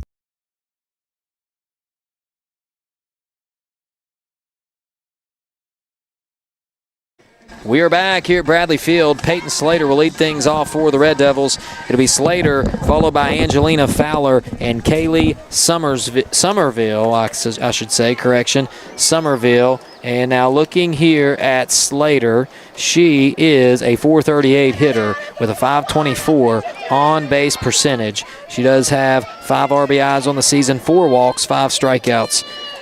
And so she stands in, looking to get Ravenswood back in order here. The Panthers need a quick inning. How big would a quick inning be? As Coach, have you been able to check on the baseball score for us? Yes, I got a baseball score for us as both teams are having rematches today. Ravenswood baseball was able to beat Clay in an earlier game in the year. You remember that one went to overtime or went to extra innings? Yes. Well, right now we are ahead 4-0 in the bottom of the 4th, and we are batting. Or no, not batting. We are pitching in the bottom of the 4th. So 4-0. The Panthers are ahead of Ravenswood, and that's in Ravenswood, right? That is in Ravenswood, as both players but that's how Ravenswood schedules it. When we are home for baseball, we are away for softball and vice versa. But And then this is a rematch for us as we lost an earlier game 8-0 to this Ravenswood team. Yes, and the Lady Panthers trying to enact some revenge, and that's a 4-pitch walk to start the inning. Not the way you wanted to start that one, and Peyton Slater will be on first, and that'll bring up Angelina Fowler. And Fowler flew out to right field as Lily made a running play over here in right field that we were unable to get on camera, but it was a nice play. Here's the first pitch to Fowler. She's bunting. It's a good bunt. Murphy picks it up to throw to first in time. A routine play there. I think both teams accomplished what they set out to accomplish that time. And with one out, it will be Peyton Slater on second and Kaylee Somerville coming to the plate, a .385 batter. Does have 3 walks on the year, so she doesn't walk a ton. We'll see if a very tall stance. It has those hands up around the ears, and she has a hard swing. Swung right through that one, though. Strike one. Yeah, she was hit by a pitch her first at-bat and came around to score a run, and she was hit on the first pitch of the at-bat. Yeah, she did get hit on the foot. I remember that. She stands in. Here's the next one, and it is on the outside corner, strike 2. And you've got her in an 0-2 hole here with a chance to put her away for the second out of the inning. Murphy has kind of come into her own here. Fowler, stands in, fouls that one off, and that one went into the river. That one goes into the river. I know Ravenswood has 4 runs in this game already, but I do like the looks of Riley Murphy, who's maybe shaking that rust off a little bit as she's not been able to be as consistent on the mound as normal. Somerville smacks one right to the shortstop for the out, and I don't think I hit the wrong button, and I'm pretty sure I missed that replay there. Yep, I missed it, but it was a good play. Trust us. This will bring up Emma Smith, a .429 hitter. She hit one sharply to third, but Chloe was able to pick it and throw her out in the second inning. All right, here we go. Smith standing in. Here's the pitch inside for ball number 1. And the Panthers still thinking about that runner out there, but with 2 outs, just get this out here, and then you're in a good spot. Smith was last time looking to bunt, then they advanced that runner, so she was swinging away. She fouls this one off down the third baseline, and she is back to even. 1-1 is the count. Yeah, we were able to get those bottom of our order girls with the walk and the sack bunt, and it turned it over to the top of our order, which led to the inside the park home run. We really need to get this girl out and keep the top of their order from coming up in this inning. Another foul ball down the left field line. Strike 2. Ravenswood has pulled a lot of pitches. They get their bats around quick, and Murphy has some heat on those pitches, so they're able to get around on a lot of pitches. Doing a good job as that one is high, and Smith has to duck down underneath it. Ball 2, 2-2. And what that's telling you now is Murphy is working inside a lot because you don't normally typically pull an outside pitch. A lot of the times if you pull an outside pitch, it becomes a pop-up. There's strike 3 for the third out of the inning. No runs for Ravenswood in the top of the third. We'll head to the bottom of the third. Panthers looking to take the lead. We'll be right back. This is WVRC, Clay County Sports. Tony here. Go-Mart's Groovy Hoops is on now. Earn bonus rewards points and tokens with specially marked items. Hey, it's Brad checking in. Go to gomart.com or check the app for details. Legs Welding, Inc., located in Clay County, West Virginia, has provided high-quality products and services to the vital West Virginia coal mining industry since 1978. Specializing in custom underground mining equipment such as shuttle car bodies, scoops, booms, and components, Legs Welding is fully equipped and capable of performing a variety of your welding and manufacturing needs. We only use American-made steel, and we take pride in our solid, strong American craftsmanship. Legs Welding, Inc., 304-587-4335. Proud to support the students and athletes of Clay County.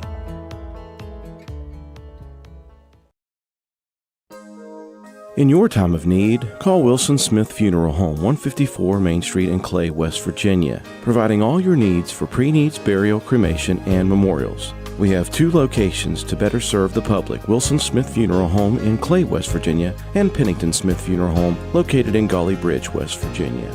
We offer personalized services and a caring staff. We are with you every step of the way. You will have peace of mind knowing that we are taking care of your loved one. Call Wilson Smith Funeral Home, 154 Main Street in Clay, West Virginia at 304-587-4244, or Pennington Smith Funeral Home, located at 331 Main Street, Gully Bridge, West Virginia at 304-632-2111. Basil W. Smith Jr., LIC owner. Tracy Osborne, office manager. Hunter Jones, apprentice. Staff members Greg Fitzwater, Bobby Joe Harmon, and Candy Dorsey.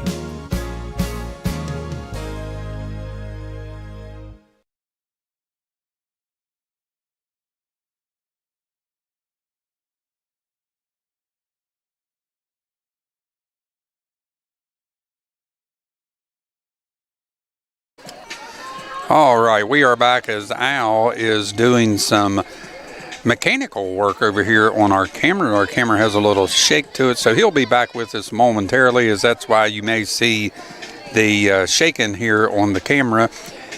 We may want to put it on the outfield camera there, Al, if you can, and we'll put it on that for right now. Hopefully, if there's nothing hit out into the outfield, we'll be able to get this as we have same pitcher, Shoemate, going, serving it up to Hannah Gandy. Hannah had a ball that bounced over the outfield wall for a ground rule double, her first plate appearance, and she also scored a run at that time. Gandy hits one hard into the right fielder. I thought the right fielder was going to stand up and try to get Gandy at first, but Hannah will be on for her second hit of the ball game. And I believe, Coach, I'm back. Okay. I don't know if I got much. We'll try to do a little work on it after this game, too. And now this will bring up with, in case you was a little busy there, Hannah came on with a single, and now Roxy Schoolcraft, who singled and scored, her first plate appearance is at the plate. So far, I'm telling you, the bottom of this order for the Lady Panthers has done an excellent job, as that's ball one. You see Hannah over there. She'll be dancing around at first, I'm sure. We'll see if they hold her on here, or if they give her room to run. Go ahead. Some wise man named Scotty Ramsey once told me, every time you get 5, 6, 7 pitches in an at-bat, it's a good at-bat. Oh, what a bunt. There's a bunt. It's a very good bunt. Safe at first. My heavens gracious, what a bunt. And I believe, Al, she was going to beat that out anyway. Let's check the replay, but I believe...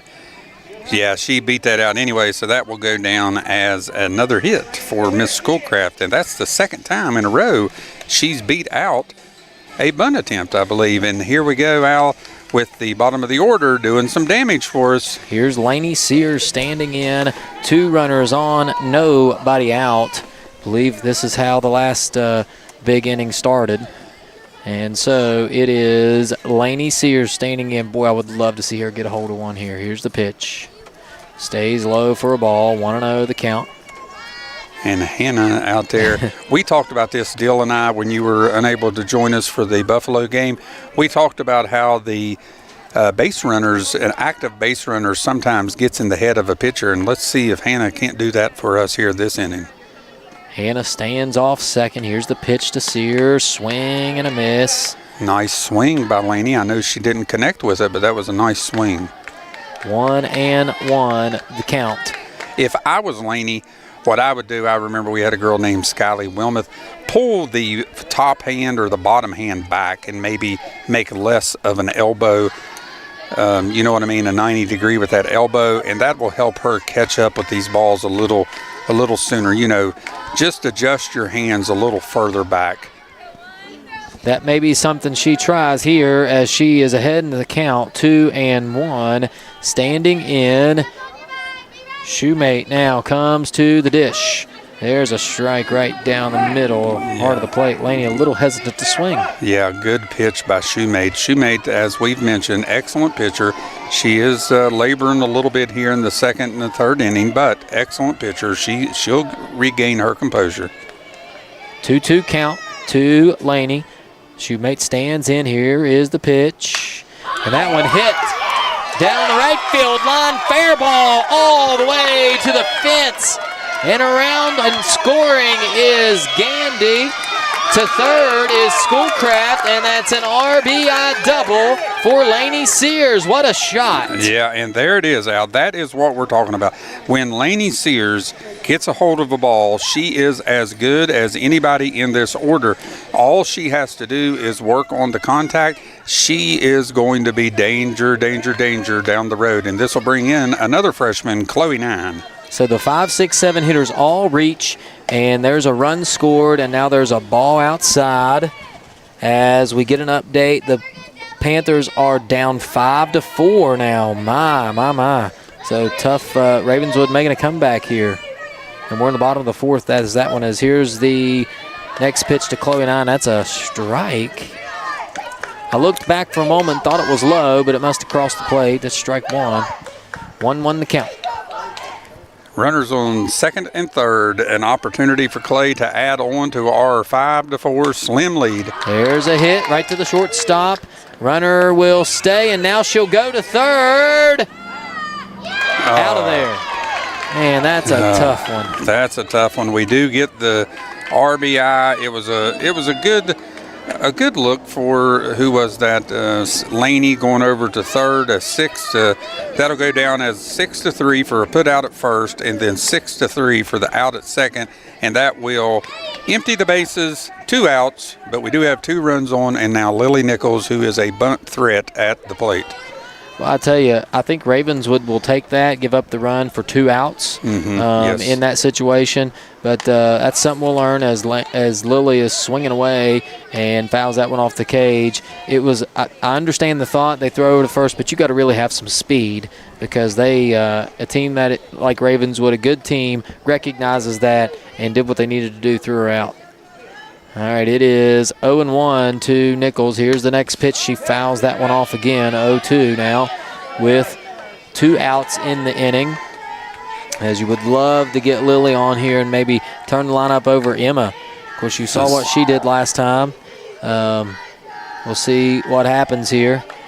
As she has a chance. Anytime you got runners on base, you never know. Here's the next pitch, and that one is swung on and missed. Strike 3, out 3, but the Panthers do some damage here. It's 6-4. Panthers lead. We'll go to the top of the 4th inning. This is Panther Softball on WVRC, Clay County Sports. Legs Welding, Inc., located in Clay County, West Virginia, has provided high-quality products and services to the vital West Virginia coal mining industry since 1978. Specializing in custom underground mining equipment such as shuttle car bodies, scoops, booms, and components, Legs Welding is fully equipped and capable of performing a variety of your welding and manufacturing needs. We only use American-made steel, and we take pride in our solid, strong American craftsmanship. Legs Welding, Inc., 304-587-4335. Proud to support the students and athletes of Clay County.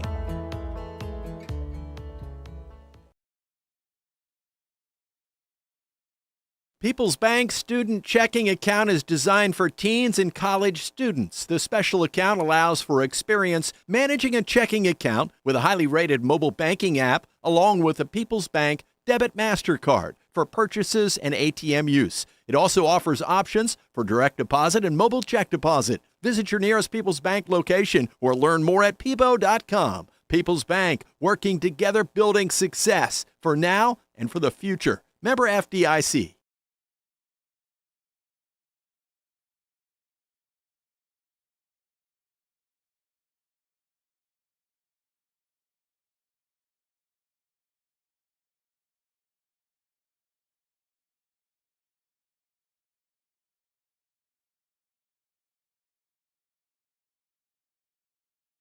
We are back, and Coach, don't blink now, but Lena Whited is back at the plate. Yeah, Whited, she is 2 for 2 and scored 2 runs. Dangerous hitter. The Ichiro bunt! Oh, and it's caught! No, it dropped. Man, I thought she might have caught that one. We might have got a replay on that, Coach. Let me see here. You know, check this out. Hindsight 2020. Oh, it did hit the ground. We had the perfect replay on it there. You hope Riley's okay. Boy, that was one heck of a defensive play. And, again, no surprise to anybody. We got a runner on base, and it is Lena Whited. And that'll be Ravenswood's 4th hit on the day, which is hard to believe because they have just smoked the ball even on their outs. Yes, and so that'll bring Josie Caldwell back to the plate. Caldwell will thread herself. And it's a bunt. It's a miss. Yep. And it's strike one. You don't often see a girl who's put one into, I don't know, about the 20-yard line, the football red zone. Yeah. In the first at bat, you don't normally see a bunt attempt on the second bat. But softball, different game. So trying to bunt that runner over and Whited is a threat to score on any hit. Here we go. It is 0-1. Now they're going to have a little meeting at the mound, and they'll break it up here, probably reminding her don't give her anything to hit here. Lena Whited off first base. Josie Caldwell will be followed up by Montana Slater for the Red Devils. And here is Caldwell. Throw down to second, not in time. And it's 1-1, correct? Yes. Yeah, it's 1-1. Whited, or Caldwell, she stabbed at that bunt to try to get a runner in scoring position. So she's going to be swinging away. Swing and a miss. Strike two. Caldwell, 500 hitter. And an on-base percentage that is above 500 as well. So she gets on more than half the time that she is up to bat. It's 1-2. Big chance for Murphy here. Nobody out in the inning. Swing and a miss. Strike three. Got her. How about that? Nice recovery for Murphy for the first out of the inning. Yeah, that'll be Murphy's strikeout. She's had 2 strikeouts in the last 2 innings. So I believe Murphy is starting to fill it as this brings up Montana Slater. Got on by an error and got on by a walk. She's been on twice. That pitch in the right-handed batter's box for ball number 1.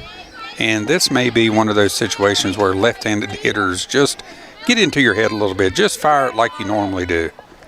Murphy back at it, and it is hit right to the shortstop. Arnold picks it up. Throw to first for the out. Now they throw to third. Not in time. Safe. But they do get the out at first. You're going to see it right here. A nice throw by Arnold for the routine out, and there are 2 outs in the inning now. And is Peyton Mast up to the bat. Yeah, the cleanup hitter, she lined one sharply to short her first at bat and then had a single in her second at bat. So a dangerous hitter. She immediately hits this one right to Addison Taylor for out number 3. Nice job there. You're going to see it. First pitch swinging right off the bat. Boom. Made a nice play. So no damage done. It's 6-4. Panthers continue to lead on WVRC Clay County Sports. We'll be right back right after this. If you're interested in a new tractor or implements, give Shamlin Brothers Farm Supply a call at 304-927-1426. We are a coyote, bush hog, Vermeer, and coon dealer. Also, look us up on the web at ShamlinBrothersFarmSupply.com. And may God bless.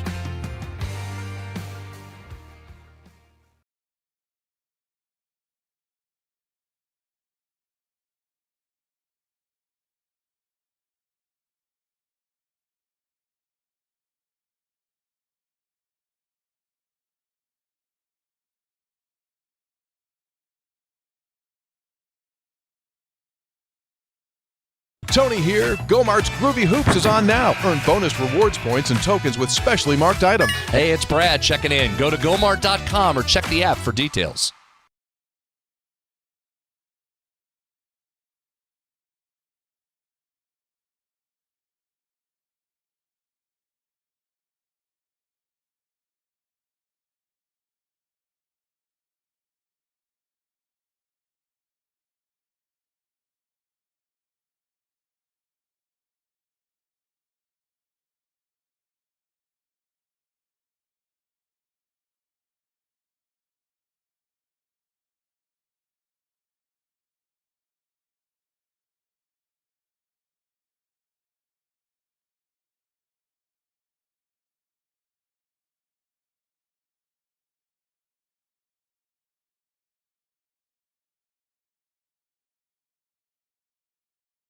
We are back here at Bradley Field. It's the top of the order for the Lady Panthers. Emma Arnold, followed by Addison Taylor and Brooklyn Morton, as they try to extend their lead 6-4. We do have, it's been a really good game. Panthers fell behind 4-0, but immediately came back, and we are ready to go. Bottom of the fourth inning. Here is Emma.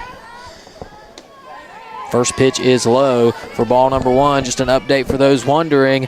The Panther baseball team is trailing 5-4 at Ravenswood. They do have a runner on second with one out in the inning. So hopefully they can get that run across and more and take the lead as the 1-0 pitch comes into Arnold. Swung on, popped up into center, and a nice underhanded catch for out number one. Nice play out there by Mast. Nice running play. Caught it.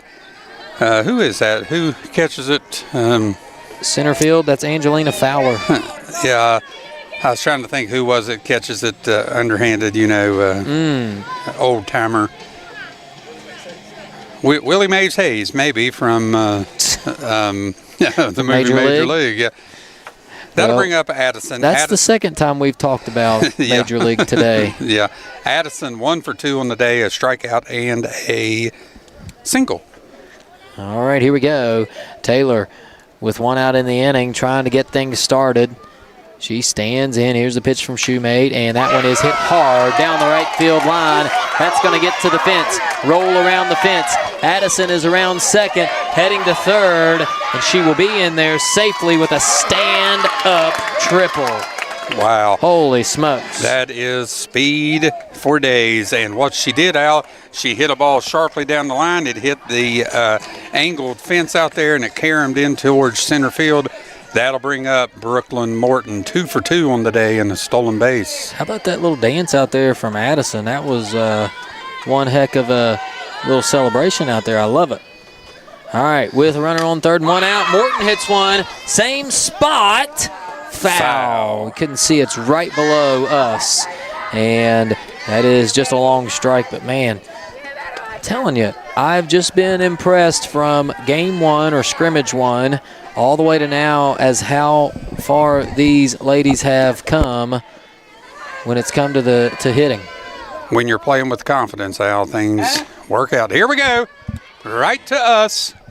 And yeah, baby. Right on the deck. Right on the deck. deck. Yes. Nice job there. Jeremy made the play. Threw it sharply into the second baseman, did Jeremy. So, Dill, if you're watching out there, we finally had one hit the deck. Yeah, that was me. I almost had it. As I knew I heard my name, I'm like, what's going on over there? They're telling me I should have caught that one. Nice job, Brooklyn. Hit one to me next time. I'm going to catch it. That's called E-announcer. Yes. Here's a ball on the ground. This could be trouble here. Shoemate picks it up, throws it to first, and a run does score. And it is 7-4, so I'll call that a successful at-bat for Brooke Morton as she grounds into the fielder's choice for an RBI. Yes, RBI, fielder's choice. I'm going to tell you something about the maturation of this team, Al. As I'm looking down the lineup, our one hitter has scored a run. Our two hitter has scored a run. Our 5, 6, and 8 hitters have scored a run. Who has not scored? And that is the 3 and the 4 hitter. So that's no knock on the 3 and the 4 hitter. That just means the quality of this lineup as it gets deeper and deeper and deeper for us as we go on into this season. Well, something I've noticed, and I've watched a lot of baseball, not necessarily high school softball, but I think it still applies.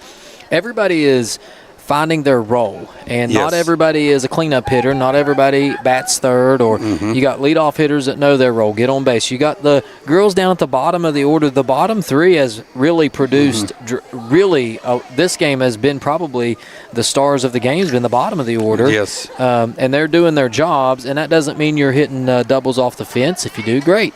But a bunt here, a single there, and making defensive plays, and that's what it takes. And we're going to have a new pitcher here, Coach. This is going to be Josie Caldwell. Yes, we've seen her before. Caldwell, a very, very good pitcher. The line on her, she has a 2.4 ERA. She's pitched 14 1/3 innings, only given up 14 hits, 15 runs, 5 earned runs.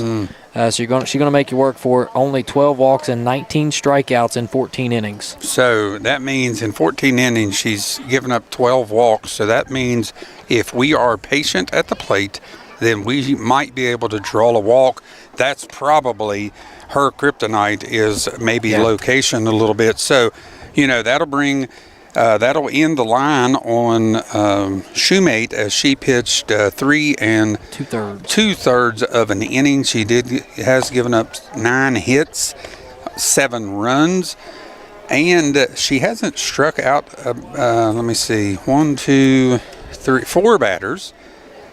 And what else did Shoemate do? She only walked 1 batter. So, all right. Well, we'll take a quick break here. When we come back, we'll see what we're able to do. Thanks for watching, everybody. It's going to be a fun one here at the finish. WVRC Clay County Sports. Clay Family Pharmacy is your hometown pharmacy, serving Clay County and the surrounding areas with prompt, reliable service and a family-friendly atmosphere. We are open to serve you weekly. Our hours are Monday through Friday from 9 a.m. to 6 p.m. and we are open Saturdays from 9 a.m. to 2 p.m. Give us a call at 304-587-2123. Clay Family Pharmacy, proud supporters of all Clay County athletes.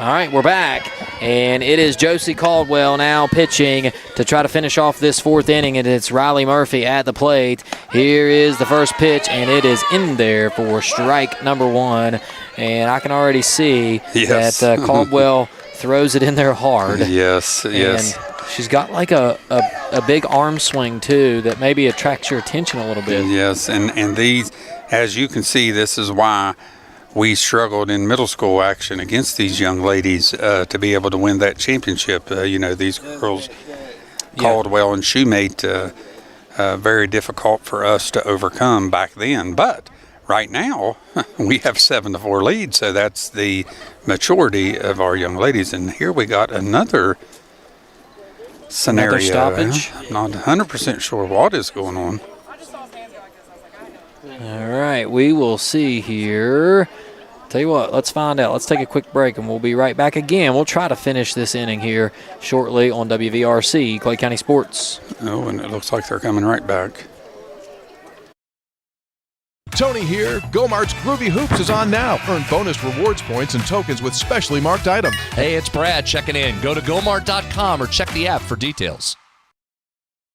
All right, so a short break here, and now we're back. Murphy down 0-1 in the count. 2 outs in the inning. It's Josie Caldwell just coming in. She's threw 1 pitch so far, 1 strike. Here's the next one, and it is hit high and into the right fielder's glove for the 3rd out of the inning. No problem there. And so Caldwell comes in and gets 2 outs, or gets a quick out on 2 pitches, and they'll go back to the dugout. Panthers coming back to the mound, leading 7-4. As we go to the top of the 5th, this is WVRC, Clay County Sports. At People's Bank, the team of local wealth management professionals can help you achieve your financial goals. They provide customized services, including investment management, estate planning, trust administration services, retirement planning, and if you're a business owner, 401k plans for your employees. The strategies are designed to grow and preserve wealth while minimizing risk. People's Bank, working together, building success. Investment products are not FDIC insured, not deposits, and not guaranteed by People's Bank. Not insured by any federal government agency, subject to risk and may lose value.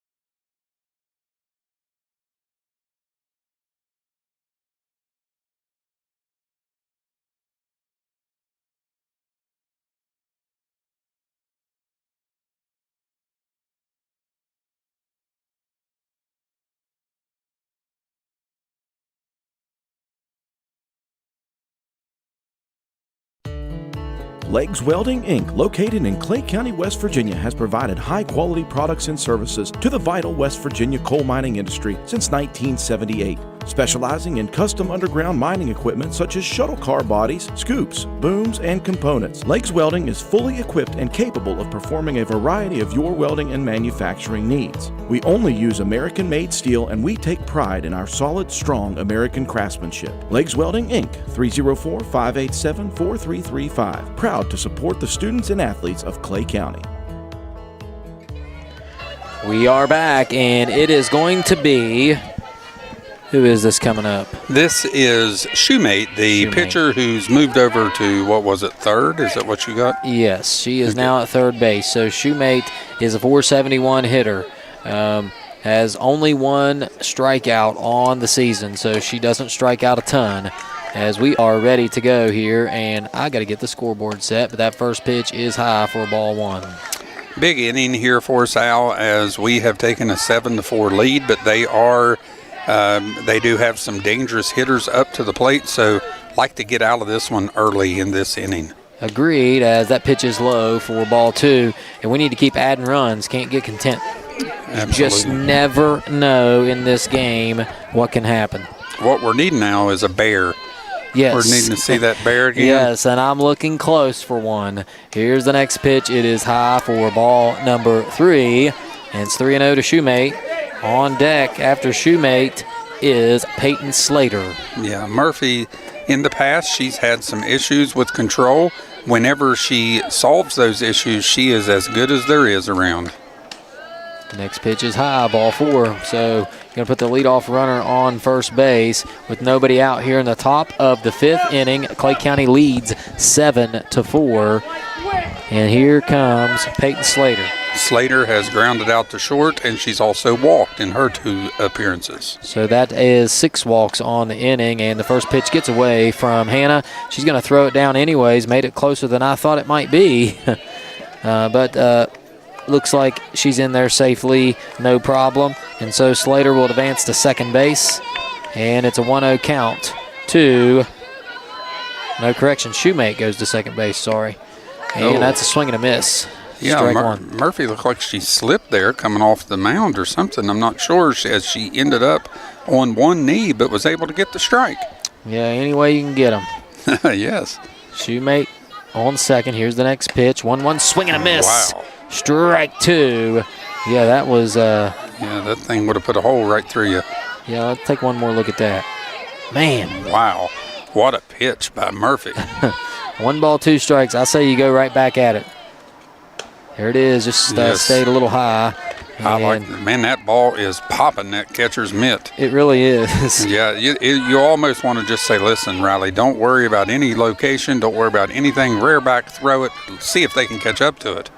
Yep, there it is again, a little high. My goodness. 3-2 count. Just pull that thing down a little bit, and I believe you get strike 3 here. That thing has to be hitting 70 mile an hour, I would have to imagine. Murphy stands back in the circle now. It is Slater. There it is, strike 3. Got her swinging for out number 1 of the inning. Nice job there by Murphy. You're going to see it right here, swing and a miss. I don't know. It seems like Riley, she threw with aggression right there, and I don't know if she was upset. I don't know if she's frustrated, but she finally just said, you know what, you can't hit it. And so when a pitcher realizes that somebody can't hit their stuff, they're very dangerous. You know, it reminds me of me whenever I used to pitch back in the day, you know. I play around, that's me. I play around with hitters until I decide I want to get them out. 1-0 count, Angelina Fowler, and Fowler hits one to the shortstop. That's going to get through, and Sears can't handle it out there, and you got a runner coming in to score, and it is 7-5. We'll call that an E7, correct? That would be an E7 to be able to take second for sure. It goes down as a single off the bat, but then an E7 allowing the runner to move up from first to second. So you still got a runner on second here, 1 out, 7-5 your score. And now following Fowler is Kaylee Somerville, who is a dangerous hitter in her own right here.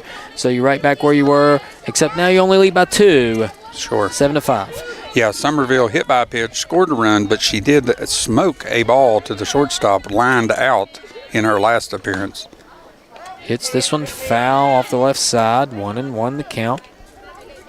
And again, you hope Murphy, maybe that upset her just a little bit there, and she'll rear back and throw 5 more straight ones for swings and misses. 1-1 the count. Here's the pitch. That one hit, popped up. Taylor makes the play in foul territory, and that is out number 2 in the inning. Nice play. That's a big one. Yeah, and that puts up the situation we mentioned in the last time these girls came up. If we can get Smith out here before it turns it over to the top of the order, much better for us. Yes, you got Whited on deck, and she has been impossible to get out. There's a strike on the inside corner, and it's 0-1. Emma Smith, a 2-out batter, and she's been a 2-out batter a couple times in this ball game already, and that's been a key to success.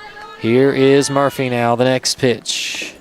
Stays low for ball 1. 1-1 the count to Emma Smith, the left fielder for the Lady Red Devils. Murphy working her stuff. 2 outs, top of the 5th. Here's the next one. Stays outside. Ball 2. 2-1 the count. You have Angelina Fowler off second base here. 1 run in the inning. Panthers leading by 2. Murphy with the pitch. That one gets by Gandy, and Fowler will head to third. The ball hits her, but she's safe. It's 3-1 here. We would love to get this out. Yeah, we need to get this out because Whited, she's 3 for 3 on the day, and we've shown no ability to get her out at this point. Murphy back into the circle here. Here's the pitch. Swung on. Hit foul into the bleachers. Oh, young lady over there in the bleachers almost came up with an outstanding catch. Well, that would have been a pretty incredible catch. Yes, Let's see if we got a replay of it. She stuck her arm out there and said, I believe I have it, and just made just a little error on it. Well, I missed the replay. We'll try to get it next time. All right, here is the payoff pitch. Oh, and it hit her, man. Looked like it slipped out of her hand. Oh, man. And what that'll do, Al, is Smith will probably take second on this next pitch, and they'll have runners in scoring position for what I feel, just watching limited action so far, their most dangerous hitter. Although Caldwell behind her has hit one almost to the field goal post down there. All right, so here is Lena Whited, and there is the stolen base. That pitch was that a ball? That was a ball. It was outside on this left-handed hitter. Whited is, even when she don't swing, she is running at the ball. Yeah, she's a slap hitter. She wants one down in the strike zone so she can bring that bat across from top to bottom of the softball. Here is Murphy now. It's 2-0 the count. Here's the pitch. That one stays low for ball 3. 3-0 the count. Yeah, Murphy laboring a little bit. She may be getting a little bit tired. I don't know how many more batters she has in her. I'd love to see her get a strikeout here. Here's the pitch. Low for ball 4, so that'll load them up. And with 2 outs and bases loaded, Josie Caldwell, the pitcher, will come in. Yeah, they're taking the little conference at the mound. Most important batter of the day so far. Let's see. Caldwell is, of course, got lots of stats. She's a .500 hitter coming into this game. She has an on-base percentage of .556. Wow. 4 RBIs, 1 walk on the season, 3 strikeouts. And, oh, by the way, she has a 80% fielding percentage. And in the second inning, she hit a ball, as we have mentioned a couple times. It's still traveling, I believe. It's dented the field down there. Yeah, we're going to need a new football scoreboard after the damage she did to that one. So Josie Caldwell stands in, bases loaded. Here's the pitch, and that one is in there for strike 1. It's power on power here. Yes, it is, and if Riley can locate it, I like her power. Riley back into the circle. Here is the pitch. And that one's hit high and deep, and finds a gap off the fence, and it's a ground rule double. We got lucky there because that ball bounced. Only 2 runs will score as Caldwell has tied it up, I believe now. 2 runs to score and a runner on second and third. And that may have saved us at least another runner. Yeah, that ball bounces over, so everybody moves up 2 bases. So runner from third scores, the runner from second scores, the runner from first advances to third, and the batter, of course, advances to second. And it is a new ball game, and we have Montana Slater at the plate, ball 1, and we need an out in a bad way. Yeah, you know, as it looks like, looking at their stats, they have scored all but one of their runs with 2 outs. Yeah, just, man, so tough as this pitch from Slater fouls this pitch off from Murphy, so it's 1-1. And what has Slater done this ball game? Slater has reached on an error. She's walked, and she hit a missile towards Emma Arnold at short. Here she is, stands in. She hits another missile, and that's going to get through. 1 run will score. Sears picks it up and comes home with it. Not in time. 2 runs will score, and it's a 9-7 ball game. So it's been 2-out magic here. 4 runs have now scored with 2 outs in the inning. The Panthers down 9-7, and I haven't kept up with the hits here. How many hits does Ravenswood have here? They have 1, 2, 3, 4, 5, 6, 7. 7 hits. 7 hits and 9 runs. Panthers 9 hits on 7 runs. And now you got Peyton Mass, the catcher, stepping in as that pitch is high for ball 1. So far, the difference between us and Ravenswood is we've walked 3 batters and hit 1 batter and 3 errors. They have done none of those. Second pitch is high for ball 2. 2-0 the count. And this game definitely not over here as the Panthers very capable of coming back and getting back into this thing here, but they've got to find a way out of this inning. It's these trap innings that you can't let snowball into more than they are, as this pitch is low for ball 3. And here we go. We got the frustration. We've got unable to find the strike zone here. And this is Peyton Mast, and on deck is Kinsey Shoemate. Yes, another 2 more dangerous hitters in a row. We've got to find a way to get out of this inning. Here is the pitch from Murphy. Yes. Swing and a miss. Murphy still has the speed, as you can see on that pitch. And, you know, Murphy would love for her defense to just help her out just a little bit. Murphy back in the circle. Here is the pitch. Inside ball 4. And we'll load him up again.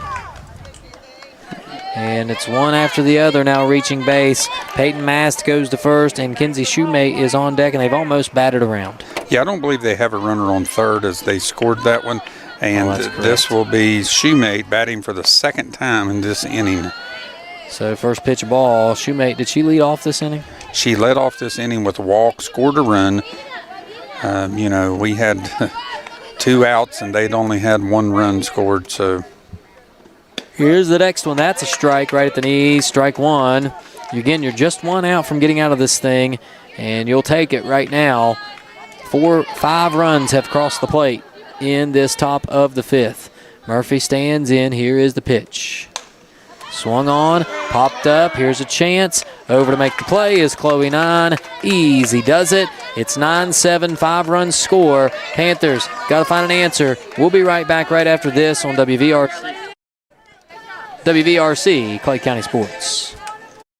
A well-run retirement plan can attract and retain valuable employees, whether your organization has 2 or 2,000. People's Bank offers solutions to determine the best benefits approach that meets your business goals. People's Bank 401k Solution offers fully bundled and in-house solutions that eliminate the need for multiple providers, saving you money. People's Bank, working together, building success. Investment products are not FDIC insured, not deposits, and not guaranteed by People's Bank. Not insured by any federal government agency, subject to risk and may lose value.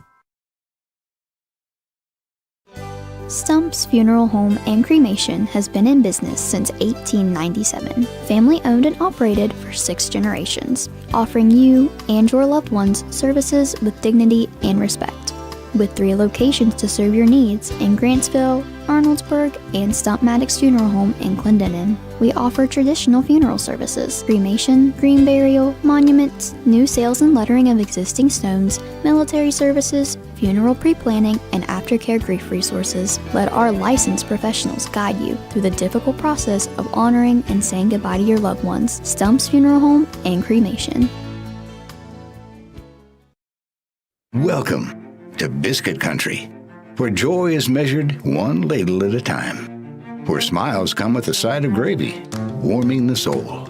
Start your morning at Tudor's Biscuit World with our super breakfast, or dig into the Big Tater, crispy potatoes topped with eggs and bacon, then crowned with savory gravy. And don't forget the classic, gravy over a biscuit.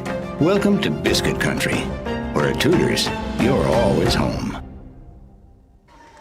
We are back, and the Panthers are coming to the plate. And who do we have here leading off this inning, Coach? We have Hannah Gandy, who is 2 for 2 and scored 2 runs. She's doubled and singled. So Hannah has had herself a ball game here. His first pitch is low for ball 1. And Dill was checking in, Coach. So he is with us tonight. Oh, I love that. And he did make a good point. Said setting up to be another exciting finish, and the fact that Ravenswood has Ichiro in their lineup is a bit unfair, and I have to agree. Yes, it is. Yes, I agree. Here is the next pitch. Caldwell on the mound. That's a strike. It was like in that playoff football game against Philip Barber. A lot of people don't know this, but Philip Barber had Lawrence Taylor and Emmett Smith in the lineup. Well, yes, that was unfair. Yes, it was. I can't believe that. And we got Ichiro here tonight. So here's the 1-1 pitch. Fouled off, strike 2. So, Dill, I hope you're enjoying the ball game, and it is going to be an exciting finish here. Panthers trying to get over the hump, so to speak, with Ravenswood as they're trying to do something they haven't been able to do against this Ravenswood team, and that is get a victory. Here's the next pitch from Caldwell. That one stays low for ball 2. 2-2 the count. Hannah has, again, as we mentioned, has had herself an excellent game. She's a .379 batter, but that average will go up after tonight with a 2 for 2 night. And let's make it 3 for 3 right here. Here's the next one, 2-2. Caldwell takes her time. Swing, and it is stays alive. Fouled off. The catcher couldn't bring it in. So she will remain at 2-2. Baseball is 6-4, bases loaded, 2 outs with Latham Brown up the bat. All right, so the baseball team trying to pull out a victory here as well. All right, here we go. Caldwell against Gandy. 2-2 pitch. Oh, good job by Gandy to stay alive on that one. Really was a good job. We're going to see a replay of that here. She just reached out there and poked it. Yes. So that she would get another shot at it. Just flip her bat at it, foul it off, live to see this pitch. All right, here is Caldwell now. She stands in. Here is the pitch. Inside, ball 3. Good eye. As that was definitely inside. 3-2 count. Yeah, you heard Ravenswood a little bit aggravated. They just don't have the luxury of the replay like we do, or the screen to see it. Yes. And that pitch was inside. It was a good call. And here we go, full count. Hannah trying to become the first base runner of the inning. Here's the pitch. Oh, that's strike 3, got her looking. Oh, man. Caldwell is tough to do. We've got our work cut out for us if we're going to be able to notch a couple runs on this young lady. Yep, and also Dill's wondering if we spotted the rally bear. We have not, but we are looking for it, Dill. Yes, actively looking. Yes, and Schoolcraft, 2 for 2, scored 2 runs, 2 singles, beat out 2 bunts. Here we go. Schoolcraft stands in. First pitch swung on and missed. Strike 1. I hope they see a bear up in Ravenswood as Latham Brown is still at the plate. Bases loaded, 2 outs. And here we got nobody on, 1 out. Lady Panthers trailing 9-7. Caldwell comes to the dish. That one way up high, what that was. Yeah, I think she tried a little change up there. Didn't quite get enough on it, and it was landed high for a ball. Ravenswood in baseball is making a pitching change. That's why there's no action going on. All right, Caldwell back to it. 1-1 count to the freshman Schoolcraft. She turns, squares around, bunts. It's a good one, and it goes foul. Yeah, I mean, it's almost like a little safety bunt, but Ravenswood looked like they were on that as they came in there, fielded it nicely, and Roxy down to her last strike. 1 ball, 2 strikes to Schoolcraft here as she faces Caldwell, trying to create some base runners. The Panthers need 2 runs. Josie Caldwell has came in to pitch and has recorded all outs so far. That one is strike 3 for out number 2. Yeah, back-to-back catching us looking on strikeouts on 4 counts. Yes, so with 2 outs, nobody on, you're going to have Lainey Sears stepping in. Lainey hit a rocket to right field over the right fielder's head last time. Yeah, she had an RBI double, scored Hannah Candy. Or no, she had 2 RBIs. Yeah, she had 2 RBIs. It was a 2 RBI double for Lainey. Let's see if she can't do the same here. 2 outs, nobody on. Here's the pitch. Strike 1. Boy, that looked like it was in the wheelhouse. If Lainey could have committed to that one and got a hold of it with the speed that Caldwell had it on, that may have traveled. 0-1 count to Sears. Back in the box. The bat at the ready. Here is Caldwell. A little half swing on that one for strike 2. What a change up by Caldwell. I don't know why you would throw a change up in that situation, as we've not been able to catch up with her, but she still put it on display nonetheless. Here is Sears ready for the 0-2 pitch. Strike 3, got her looking, and we couldn't get the bat off the shoulder that inning, and it is out number 3. So the Panthers will come back out and play the field. We go to the top of the 6th. They trail 9-7. This is WVRC Clay County Sports. We'll be right back right after this. A well-run retirement plan can attract and retain valuable employees, whether your organization has 2 or 2,000. People's Bank offers solutions to determine the best benefits approach that meets your business goals. People's Bank 401k solution offers fully bundled and in-house solutions that eliminate the need for multiple providers, saving you money. People's Bank, working together, building success. Investment products are not FDIC insured, not deposits, and not guaranteed by People's Bank. Not insured by any federal government agency, subject to risk and may lose value.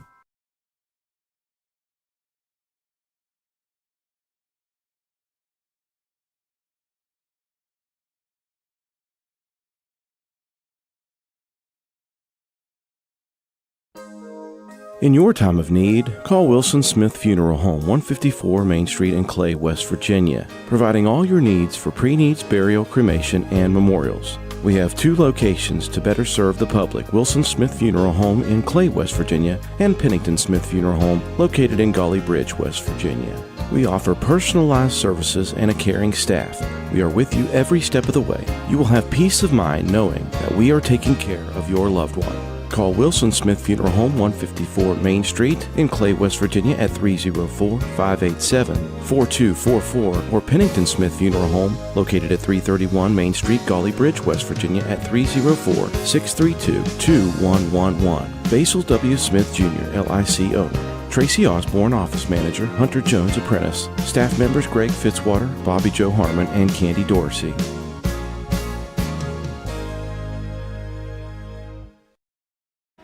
We are back here at Bradley Field, 9-7. Ravenswood leads the Lady Panthers. A little update from baseball. The Panthers have trimmed it to a 6-5 lead, and looks like they're going to tie this baby up. It is 6-6, and how about take the lead 7-6? Oh, and Pierce Atkins with a scored 2 runs on an RBI single.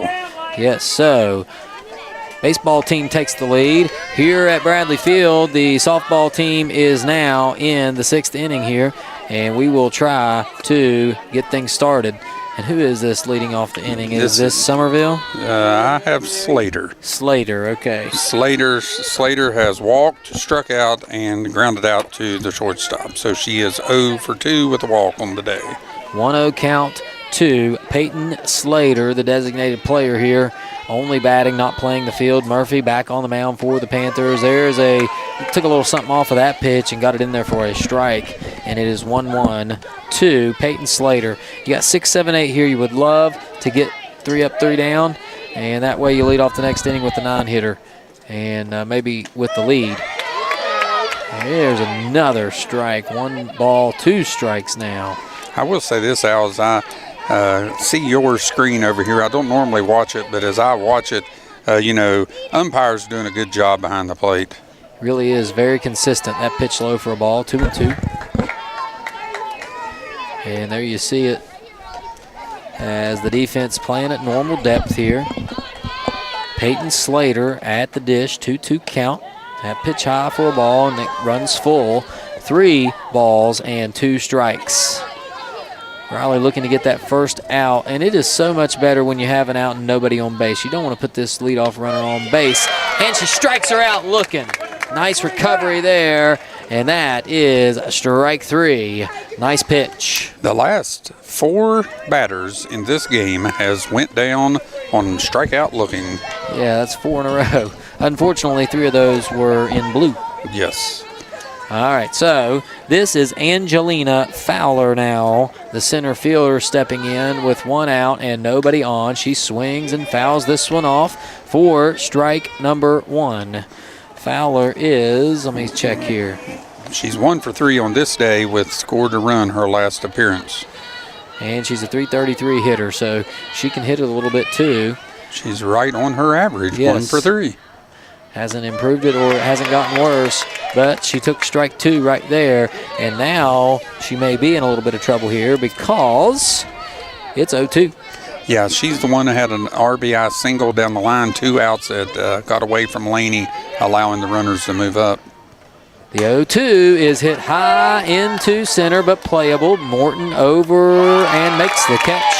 2 down, no harm, no foul. And now with 2 outs, it's Kaylee Somerville, the second baseman. Yeah, Somerville, she was hit by a pitch, scored a run, then lined out to short on a missile, and then fouled out to Addison in her most recent plate appearance. So she is 0 for 2 with the hit by pitch. Somerville takes a strike, and Riley, and when she gets outs early, she gets so comfortable and just starts pumping the strikes in. Somerville, a .385 hitter, 3 strikeouts and 3 walks on the season. She takes that one low and inside for ball 1, 1-1 the count. We're down to our last 2 at bats in this game, so we're going to have to get out of this and then score some runs. Another foul ball right over into the river for strike 2. Yep, and we're going to need 2 runs. Looking ahead here, obviously got to get out of this inning, but you're going to have Chloe 9 and Lily Nichols, the 8-9 batters, and then you turn it over to the top of the order. So you're going to have one more crack at it if you're the Panthers. Here's the next one. It's again fouled off. The count stays the same at 1-2, and that bottom of the order has been very productive in this ball game. So you would like to think, of course, something to keep an eye on. Caldwell is just working her way through the lineup for the first time. So when we come around to see her for a second time, maybe that makes a difference. There's a ground ball to shortstop. Arnold vacuums it up. The throw to first. Nice pickup by Addison Taylor. And that is a 3-up, 3-down inning for Riley Murphy and the Lady Panthers. So we'll go back to the dugout, come back to the plate, and look to get some runs on the board. It's 9-7. It's shaping up to be a very good finish. We'll be right back. This is WVRC, Clay County Sports. Clay Family Pharmacy is your hometown pharmacy, serving Clay County and the surrounding areas with prompt, reliable service and a family-friendly atmosphere. We are open to serve you weekly. Our hours are Monday through Friday from 9 a.m. to 6 p.m. and we are open Saturdays from 9 a.m. to 2 p.m. Give us a call at 304-587-2123. Clay Family Pharmacy, proud supporters of all Clay County athletes. Looking for unbeatable deals? Chino's has 3 sizzling offers for just $9.99 each. Build your own large 3-topping pizza or enjoy a homestyle spaghetti lunch special with that drink. All for only $9.99. And for a limited time, get 2 medium specialty pizzas for just $9.99 each. That's right, a large 3-topping pizza, spaghetti with a drink, or medium specialty pizzas are all just $9.99 each. Chino's Pizza and Spaghetti House, where $9.99 gets you more. Participating locations are listed at genospizza.com.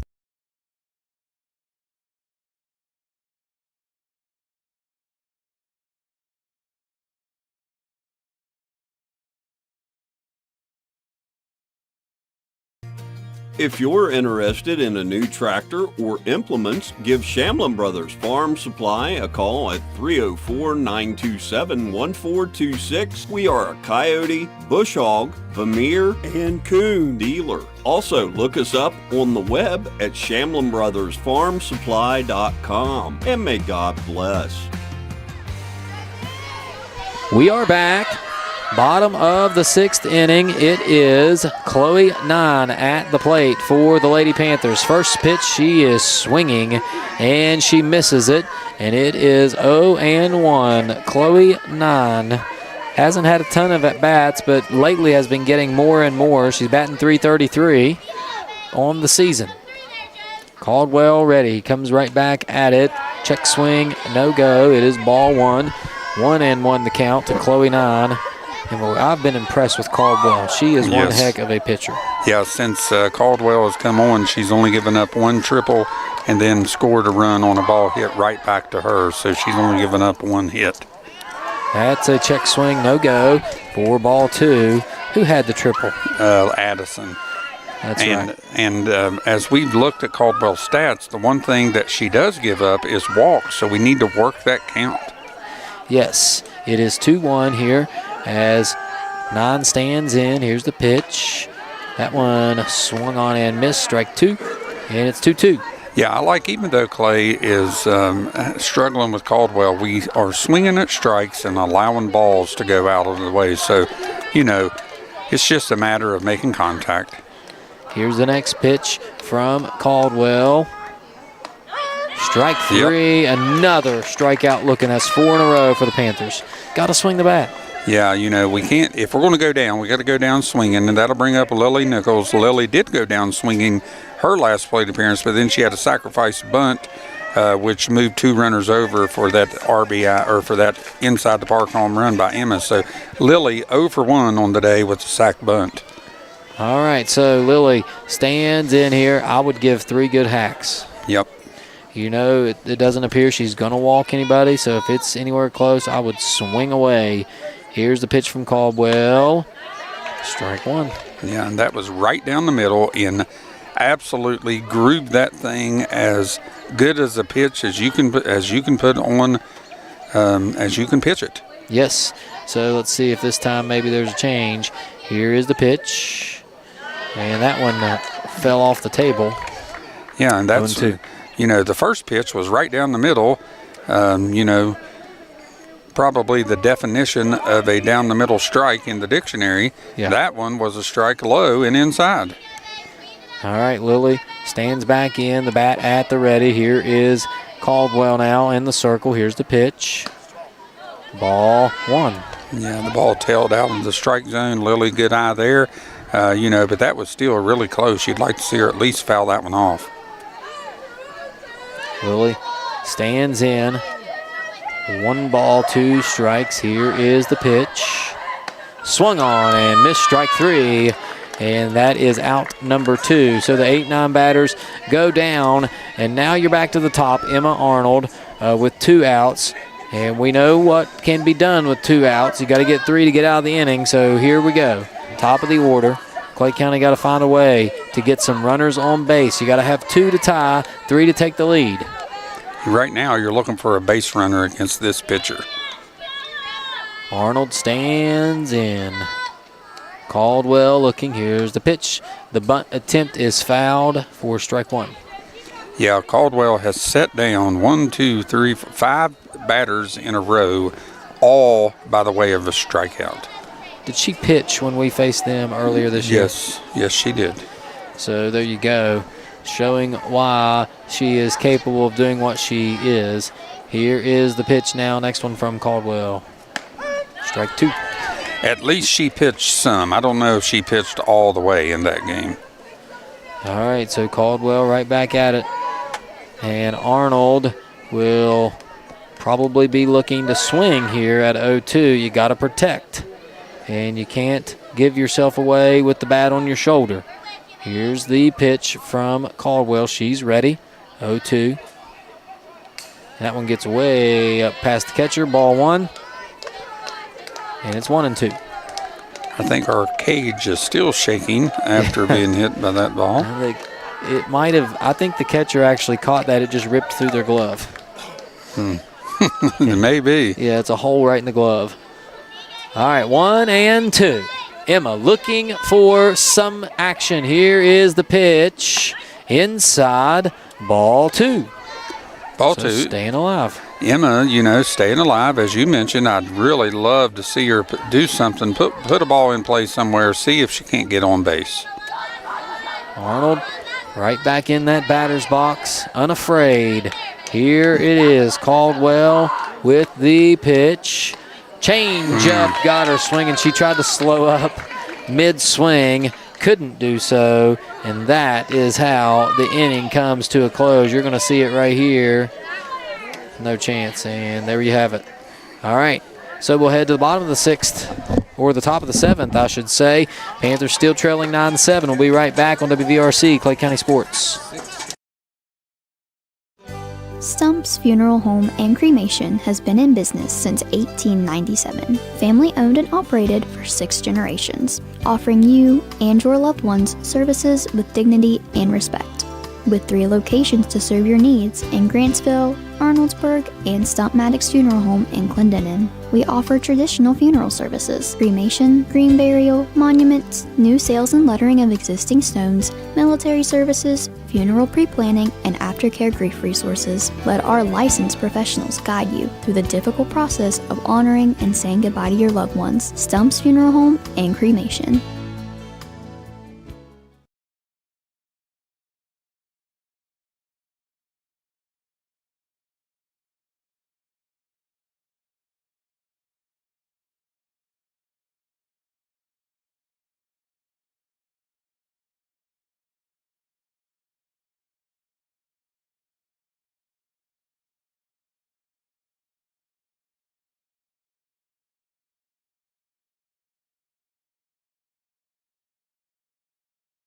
Welcome back to Bradley Field. It is 9-7. Ravenswood leads. We're in the top of the 7th, and this is the magic inning. Yes, it is. Not only do we have to hold them, then we have to score, and we have went down with 6 straight strikeouts in our batting lineup since Caldwell has come on to the action. Here is Emma Smith, the 9 batter, and it is imperative that we get this batter out here.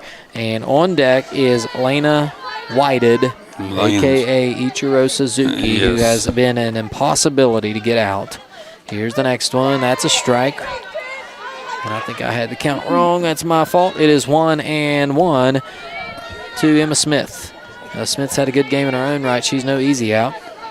And Riley Murphy back to the dish. Here is the pitch.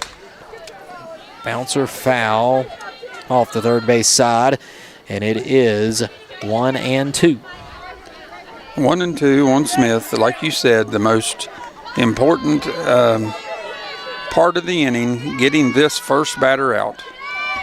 Here's the next one. Swung on, and she does get a piece of it. Stays alive. It's 1 ball and 2 strikes.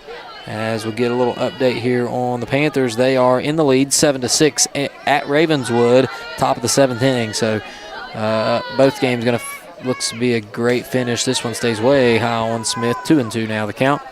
And here's the money pitch. You really don't want to go full here and force yourself to throw a strike. Let's get an out here some way, shape, or form and start this inning off the right way. Murphy back into the circle. Here is the pitch. And that one hit hard but foul into the river. I think the Bears over there are trying to get it. Yes, I think I did see a bear over there for sure. And those of you who know, Watching the Buffalo broadcast know what happens when the Rally Bear makes an appearance. Here's the next one. Off the hands, foul again. So Emma Smith doing an excellent job of staying alive. And I imagine that is the goal when you bat right in front of Lena Whited. Just trying to find a way to get on base. Lena Whited is, I don't know, maybe professional athlete or something. I'm not sure we can get her out. I don't know how anybody's got her out. Check swing doesn't go around, and now it's full, 3-2, which is not what you wanted.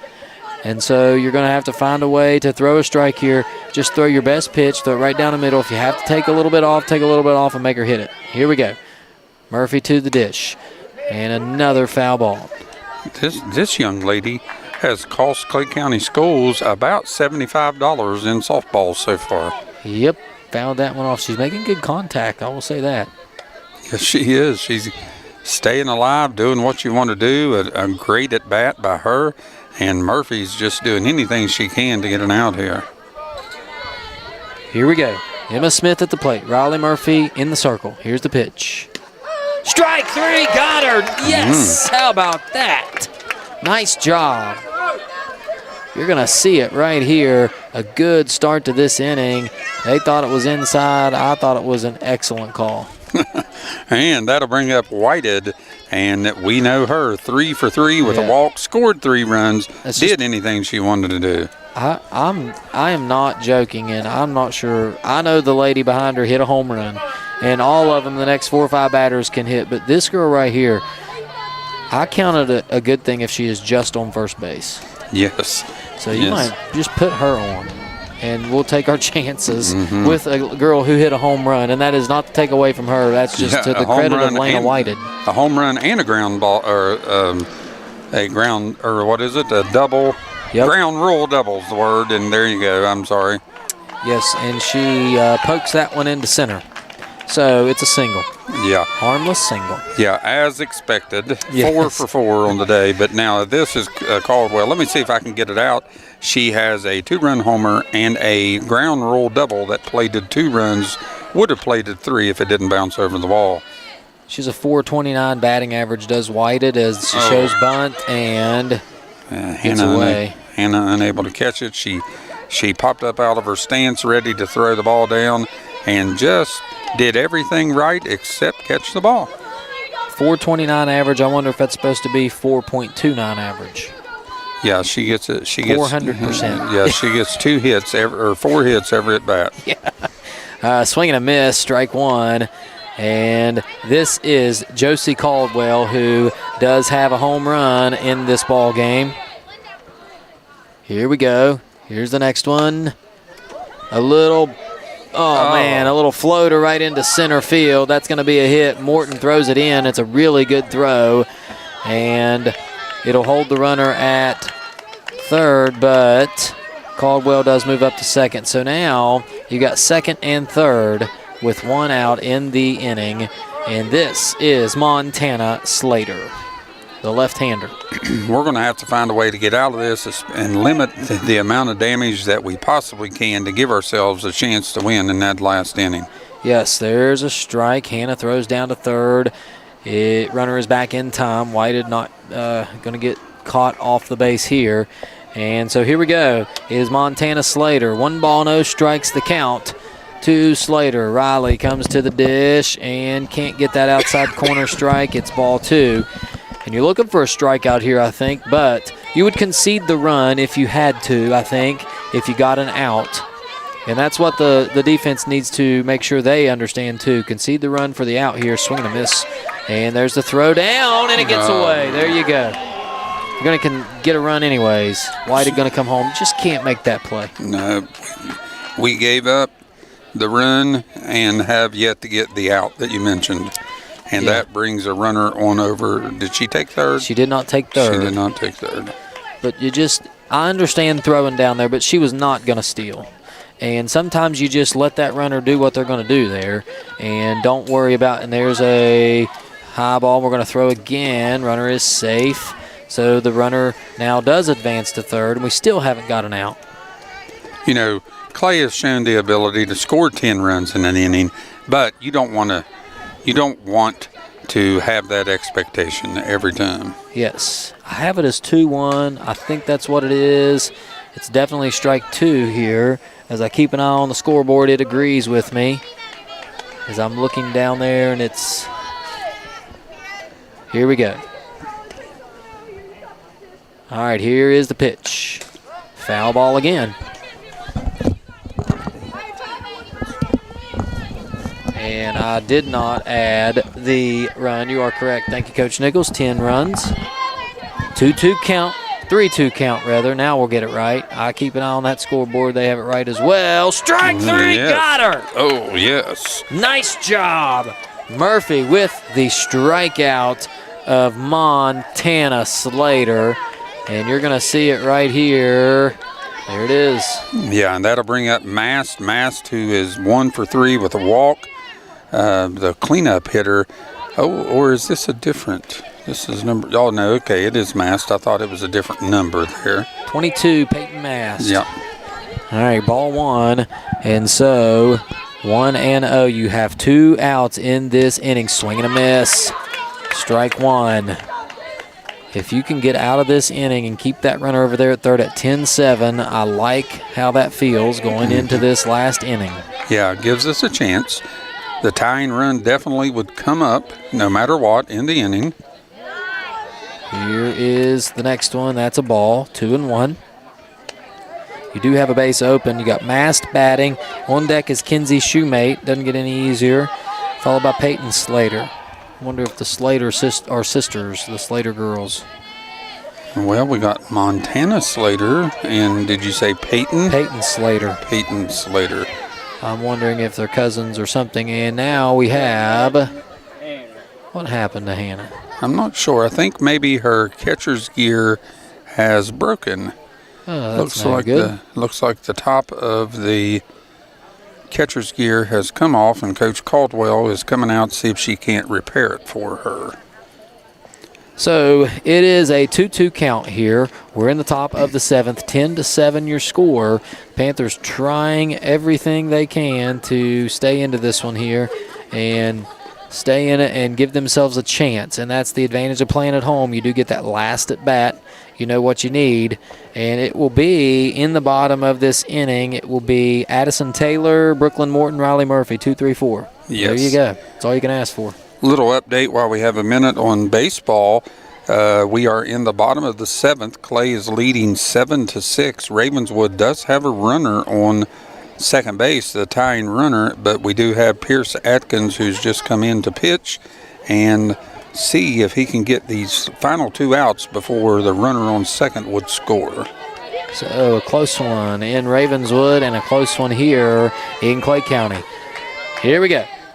So Peyton Mast stands in, 2-2 count. Here's the pitch. Hit in the air to left field. Back to make the play is the shortstop Emma Arnold for out number 3. And the Panthers will go back to the dugout. They only give up 1 there, so it's 10-7. Bottom of the 7th. Here we go. Panthers need 3 to tie it, 4 to win it. On WVRC Clay County Sports, you don't want to miss it. Stay with us right here. We'll be back. Legs Welding, Inc., located in Clay County, West Virginia, has provided high-quality products and services to the vital West Virginia coal mining industry since 1978. Specializing in custom underground mining equipment such as shuttle car bodies, scoops, booms, and components, Legs Welding is fully equipped and capable of performing a variety of your welding and manufacturing needs. We only use American-made steel, and we take pride in our solid, strong American craftsmanship. Legs Welding, Inc., 304-587-4335. Proud to support the students and athletes of Clay County.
All right, back to the ball game. 10-7, Ravenswood leads. We're in the bottom of the 7th inning, and Addison Taylor is at the plate to lead off this inning for the Lady Panthers. Let's see if we can't make something happen. Here's the first pitch, high for ball number 1-0. Addison 2 for 3 on the day, scored a run, has a triple and a single. So a good night for Taylor. Let's see if she can't add to it here, and we need base runners. That is the thing. Panthers need some runners on the base paths. Here's the next one. Strike one. How fast is that ball coming in, Coach? Would you care to guess? I would say in the low 70s, probably somewhere between 68 and 72. That is pretty quick for sure. Now Caldwell back at it. She is ready. Here's the pitch. That one came in at 41. Yeah. She was able to get a piece of that one, and it's strike two. Nah, I wouldn't say 70s. I would say between 58 and 62. That's pretty quick. Yeah. And from 60 feet, 6 inches, or 60 feet anyways, that is, or how far is it from the mound to home plate? Swing it, strike three. 43 feet, I believe. 43 feet. That ain't a lot of time to react. And that is out number one. And that is the 7th straight strikeout produced by young Miss Caldwell, as we have been unable to even touch her. Here is Morton now, stands in. If anybody can get us going, it's Brooklyn. And she is at the ready. Here is the pitch from the Red Devils, fouled off for strike one. Brooklyn did get a piece of it, so yes, she did. As Clay is trying to get one more out to win it in the baseball game, we are trying to get a couple base runners to see if we can do something here. Looks like they just won it, Coach, so we'll take it. Panthers get a win at Ravenswood, and wouldn't it be nice to cap it off with a Lady Panther win? There's a ball. 1-1 the count to Morton. And you wonder, you just put it in play. That defense hasn't had to do very much with Caldwell on the mound. Put it in play and see what happens. Here we go. Caldwell back to it. Here's the pitch. In the turf. Ball two. I thought that was going to hit her for a moment. Yeah, we're just looking for any way to get a run. This is a situation that we don't like to be in against a pitcher of this caliber. Caldwell stands in. Here's the pitch. Swing and a miss. Strike two. Just haven't been able to get any contact, at least into foul territory. 2-2 the count to Morton. She steps back into the batter's box here, trying to find something to go right. Here we go. Caldwell at the ready. Here's the pitch. It's hit on the ground, but right to the second baseman, and that was number 11, Kaylee Summerfield, for out number 2. Well, the good news is, Al, as we're down to our last out, the good news is we finally did get a piece of it and stop the string of, 8 straight strikeouts, or 7 straight strikeouts. All right, so Riley Murphy now steps in with 2 outs. Panthers in bad need of some 2-out magic. Murphy will try to be the one to get it. Here's the first pitch outside for ball number 1. 1-0 the count to Riley Murphy. Yeah, we're going to need the Bears to put on their rally caps. Yes. You got Murphy, Gandy, and Schoolcraft. If the Panthers can somehow extend this inning past Murphy and Gandy. Here is the next one. That stays low for ball 2. 2-0. Riley working ahead in the count, so she's likely to get one grooved right down the middle coming shortly to see what she can do with it. Yep, I would just get that bat ready and be ready to swing early and see what happens. Here we go. Caldwell down 2-0. Here's the pitch. Outside corner, strike 1. You know, with a pitcher with this speed, what you need to do is you need to take your approach as she is going into her windup. Do that simultaneously, and that may help you catch up with a little bit of that speed. Yeah, she takes an extra little glitch in her windup here. She gets ready, and then she swings that arm an extra time. And that one's high for ball 3-1. The arm comes way back, and it's a loopy swing, isn't it? Yeah, she's, sometimes you may get lost in the backswing, I believe is what you're trying to say, because she has such a long backswing, and she brings that thing around and has a tremendous release point, and the ball just comes flying out of her hand. Here we go. Here's the pitch.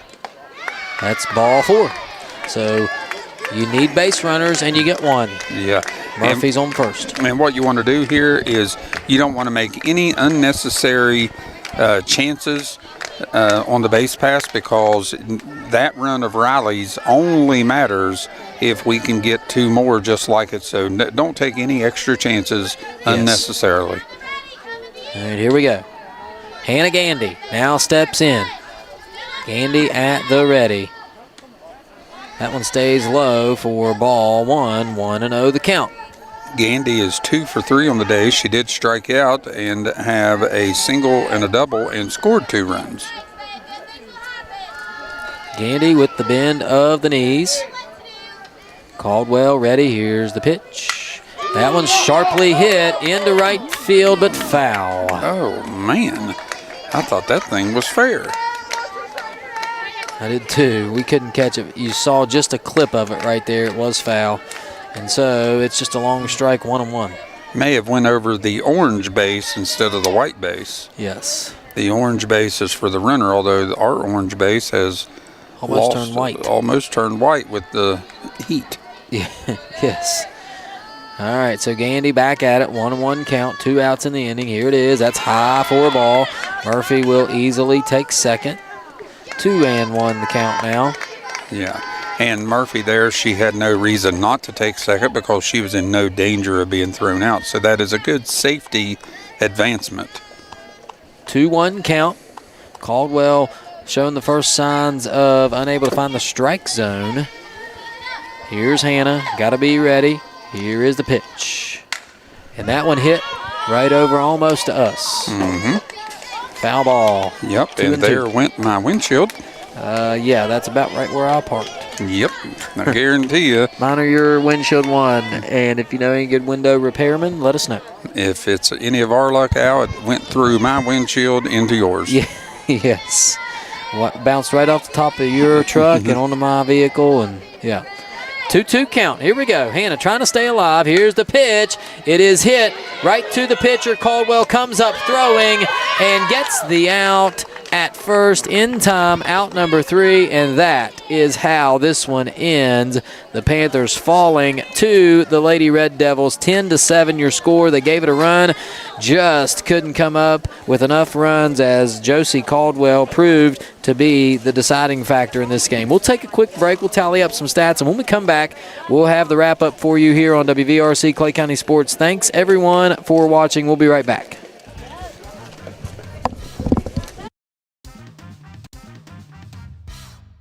Looking for unbeatable deals? Chino's has 3 sizzling offers for just $9.99 each. Build your own large 3-topping pizza or enjoy a homestyle spaghetti lunch special with that drink. All for only $9.99.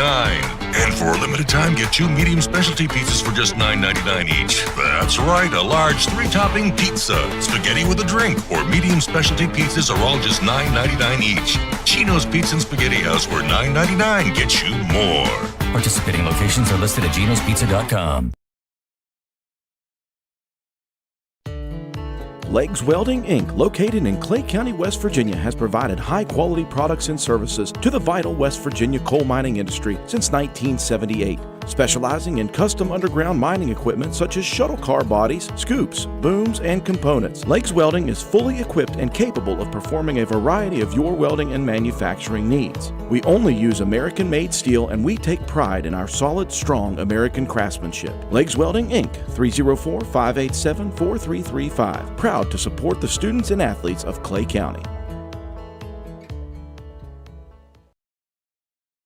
Welcome back here to Bradley Field. The Lady Panthers, put a run at it, just couldn't get over the hump, and Ravenswood wins it 10-7. I thought the ladies came out and played hard, jumped all over Kinsey Shoemate there early in the game, and I thought we were in a good position. Just couldn't get out of that bottom of the fifth inning, or top of the fifth, I should say, and that proved to be the difference. And Josie Caldwell, my goodness, there won't be many teams that are able to hit her, as she comes in and just shuts us down completely. Yeah, as you mentioned, Ravenswood jumped out to a 4-0 lead. That was no big deal as Clay got 4 in the bottom of the second. Took a 7-4 lead into the fifth inning. Ravenswood scored 5 runs, 4 of those with 2 outs, and then brought in Caldwell, and Caldwell shut us down from that point. But if you're Clay, this is a game that there were a lot of signs of good things to see against a team the caliber of Ravenswood. Ravenswood, an excellent softball team, as they have proved to be the little kryptonite of this Clay County team, as we have tried and tried and tried and come close and come close and come close and have yet to beat this squad. But with 4 freshmen, 4 sophomores, 1 senior in the lineup, you like the looks of this. Clay falls to 8-6 on the season? 8-6 on the season. Ravenswood will improve to 12-7 or 12-6 or something. But you like to see a lot. There was a lot to like for Clay in that game. You like to see Riley on the mound as she battled one of the top most potent lineups in the order. She pitched well, especially going. She hadn't pitched a complete game in a handful of outings as she was dealing with that injury, but she bounced back nicely. She did have 6 strikeouts on the day, but we had some errors and we gave up a few walks, and that proved to be the difference. Yes, indeed it did. And so it's time for our players of the game. I think we both agree we're going to go with 2 young ladies this evening that had a heck of a game. The first one was the leadoff batter and shortstop, Emma Arnold. Emma went 1 for 4, but she had the big 3-run home run with 3 RBIs and did score a run as well. Had a good defensive night as well. And then Addison Taylor, 2 for 4 with a triple, a single, and also scored a run as well. So excellent night for both of those. Congratulations, ladies. We'll get back on track things. I think the next game is away at Polka. We're not going to be able to do that one. But looking ahead at the schedule, softball and baseball are both away on Thursday. Friday, the girls go to Calhoun, if I'm not mistaken. And then on Saturday, the boys have a home game versus Logan. So we will see if we can get back on the broadcast with that. Looking ahead at next week, I'm not sure what the schedule holds for next week. I have an LKC placement for a couple of games next week. Has that been set in stone yet? No, it hasn't been set in stone. You have to wait until the all of the games have been played so that you see where you match up. How that works out is the top 2, I believe it is, on each side goes to what they call the Night of the Champions. Then after that, 3 on our side faces 3 on their side, 4 on our side, 4 on their side, and so forth down the line. So I'm not sure if that's either home or away, or even if we're going to be in the top 2 of our side. All right, so we'll get a schedule out to you as soon as we possibly can. Tough one for the Lady Panthers, but this is a really, really good Ravenswood softball team, and I think you're seeing strides made by this Panther team. I got to be honest with you. I think Ravenswood come in here expecting to probably handle their business and realized early on, oh my, this is not the same team that visited us a couple weeks ago. Yeah, and that no one ever likes to lose a ball game, but if you're ever going to have a good loss, this probably could fit in that category, as we had the lead, battled all night long, had our chance to win this game. But in the end, it was Josie Caldwell of Ravenswood who able to mow us down in the 5th, 6th, and 7th inning. All right, so there you have it. Panthers go down this time 10-7 to Ravenswood. Thanks for watching, everybody. We do appreciate all your support. Coach, thanks again for helping me out, and it's been a fun one. Dylan, thanks for watching. We wish you and Allie the best, and can't wait to meet the newest member of the Vaughn family very, very soon. And you say it's going to be a boy? Yes. Okay. A young fella coming into the Vaughn family, and maybe the next generation of broadcasters. Yeah, I think him and Reed. I think they're going to name it Coach Nichols, if I'm not mistaken. Coach Nichols Vaughn. Coach Yes. Nichols Vaughn, I believe, is what's going to happen. I believe so. All right. Folks, again, thanks for watching. We appreciate it. Thanks for all the support. If you want to be a sponsor or know someone that does, please reach out to us. It's been fun. We'll be back next time. Good night, everyone, and we'll see you next time. Thanks. This is WVRC, Clay County Sports.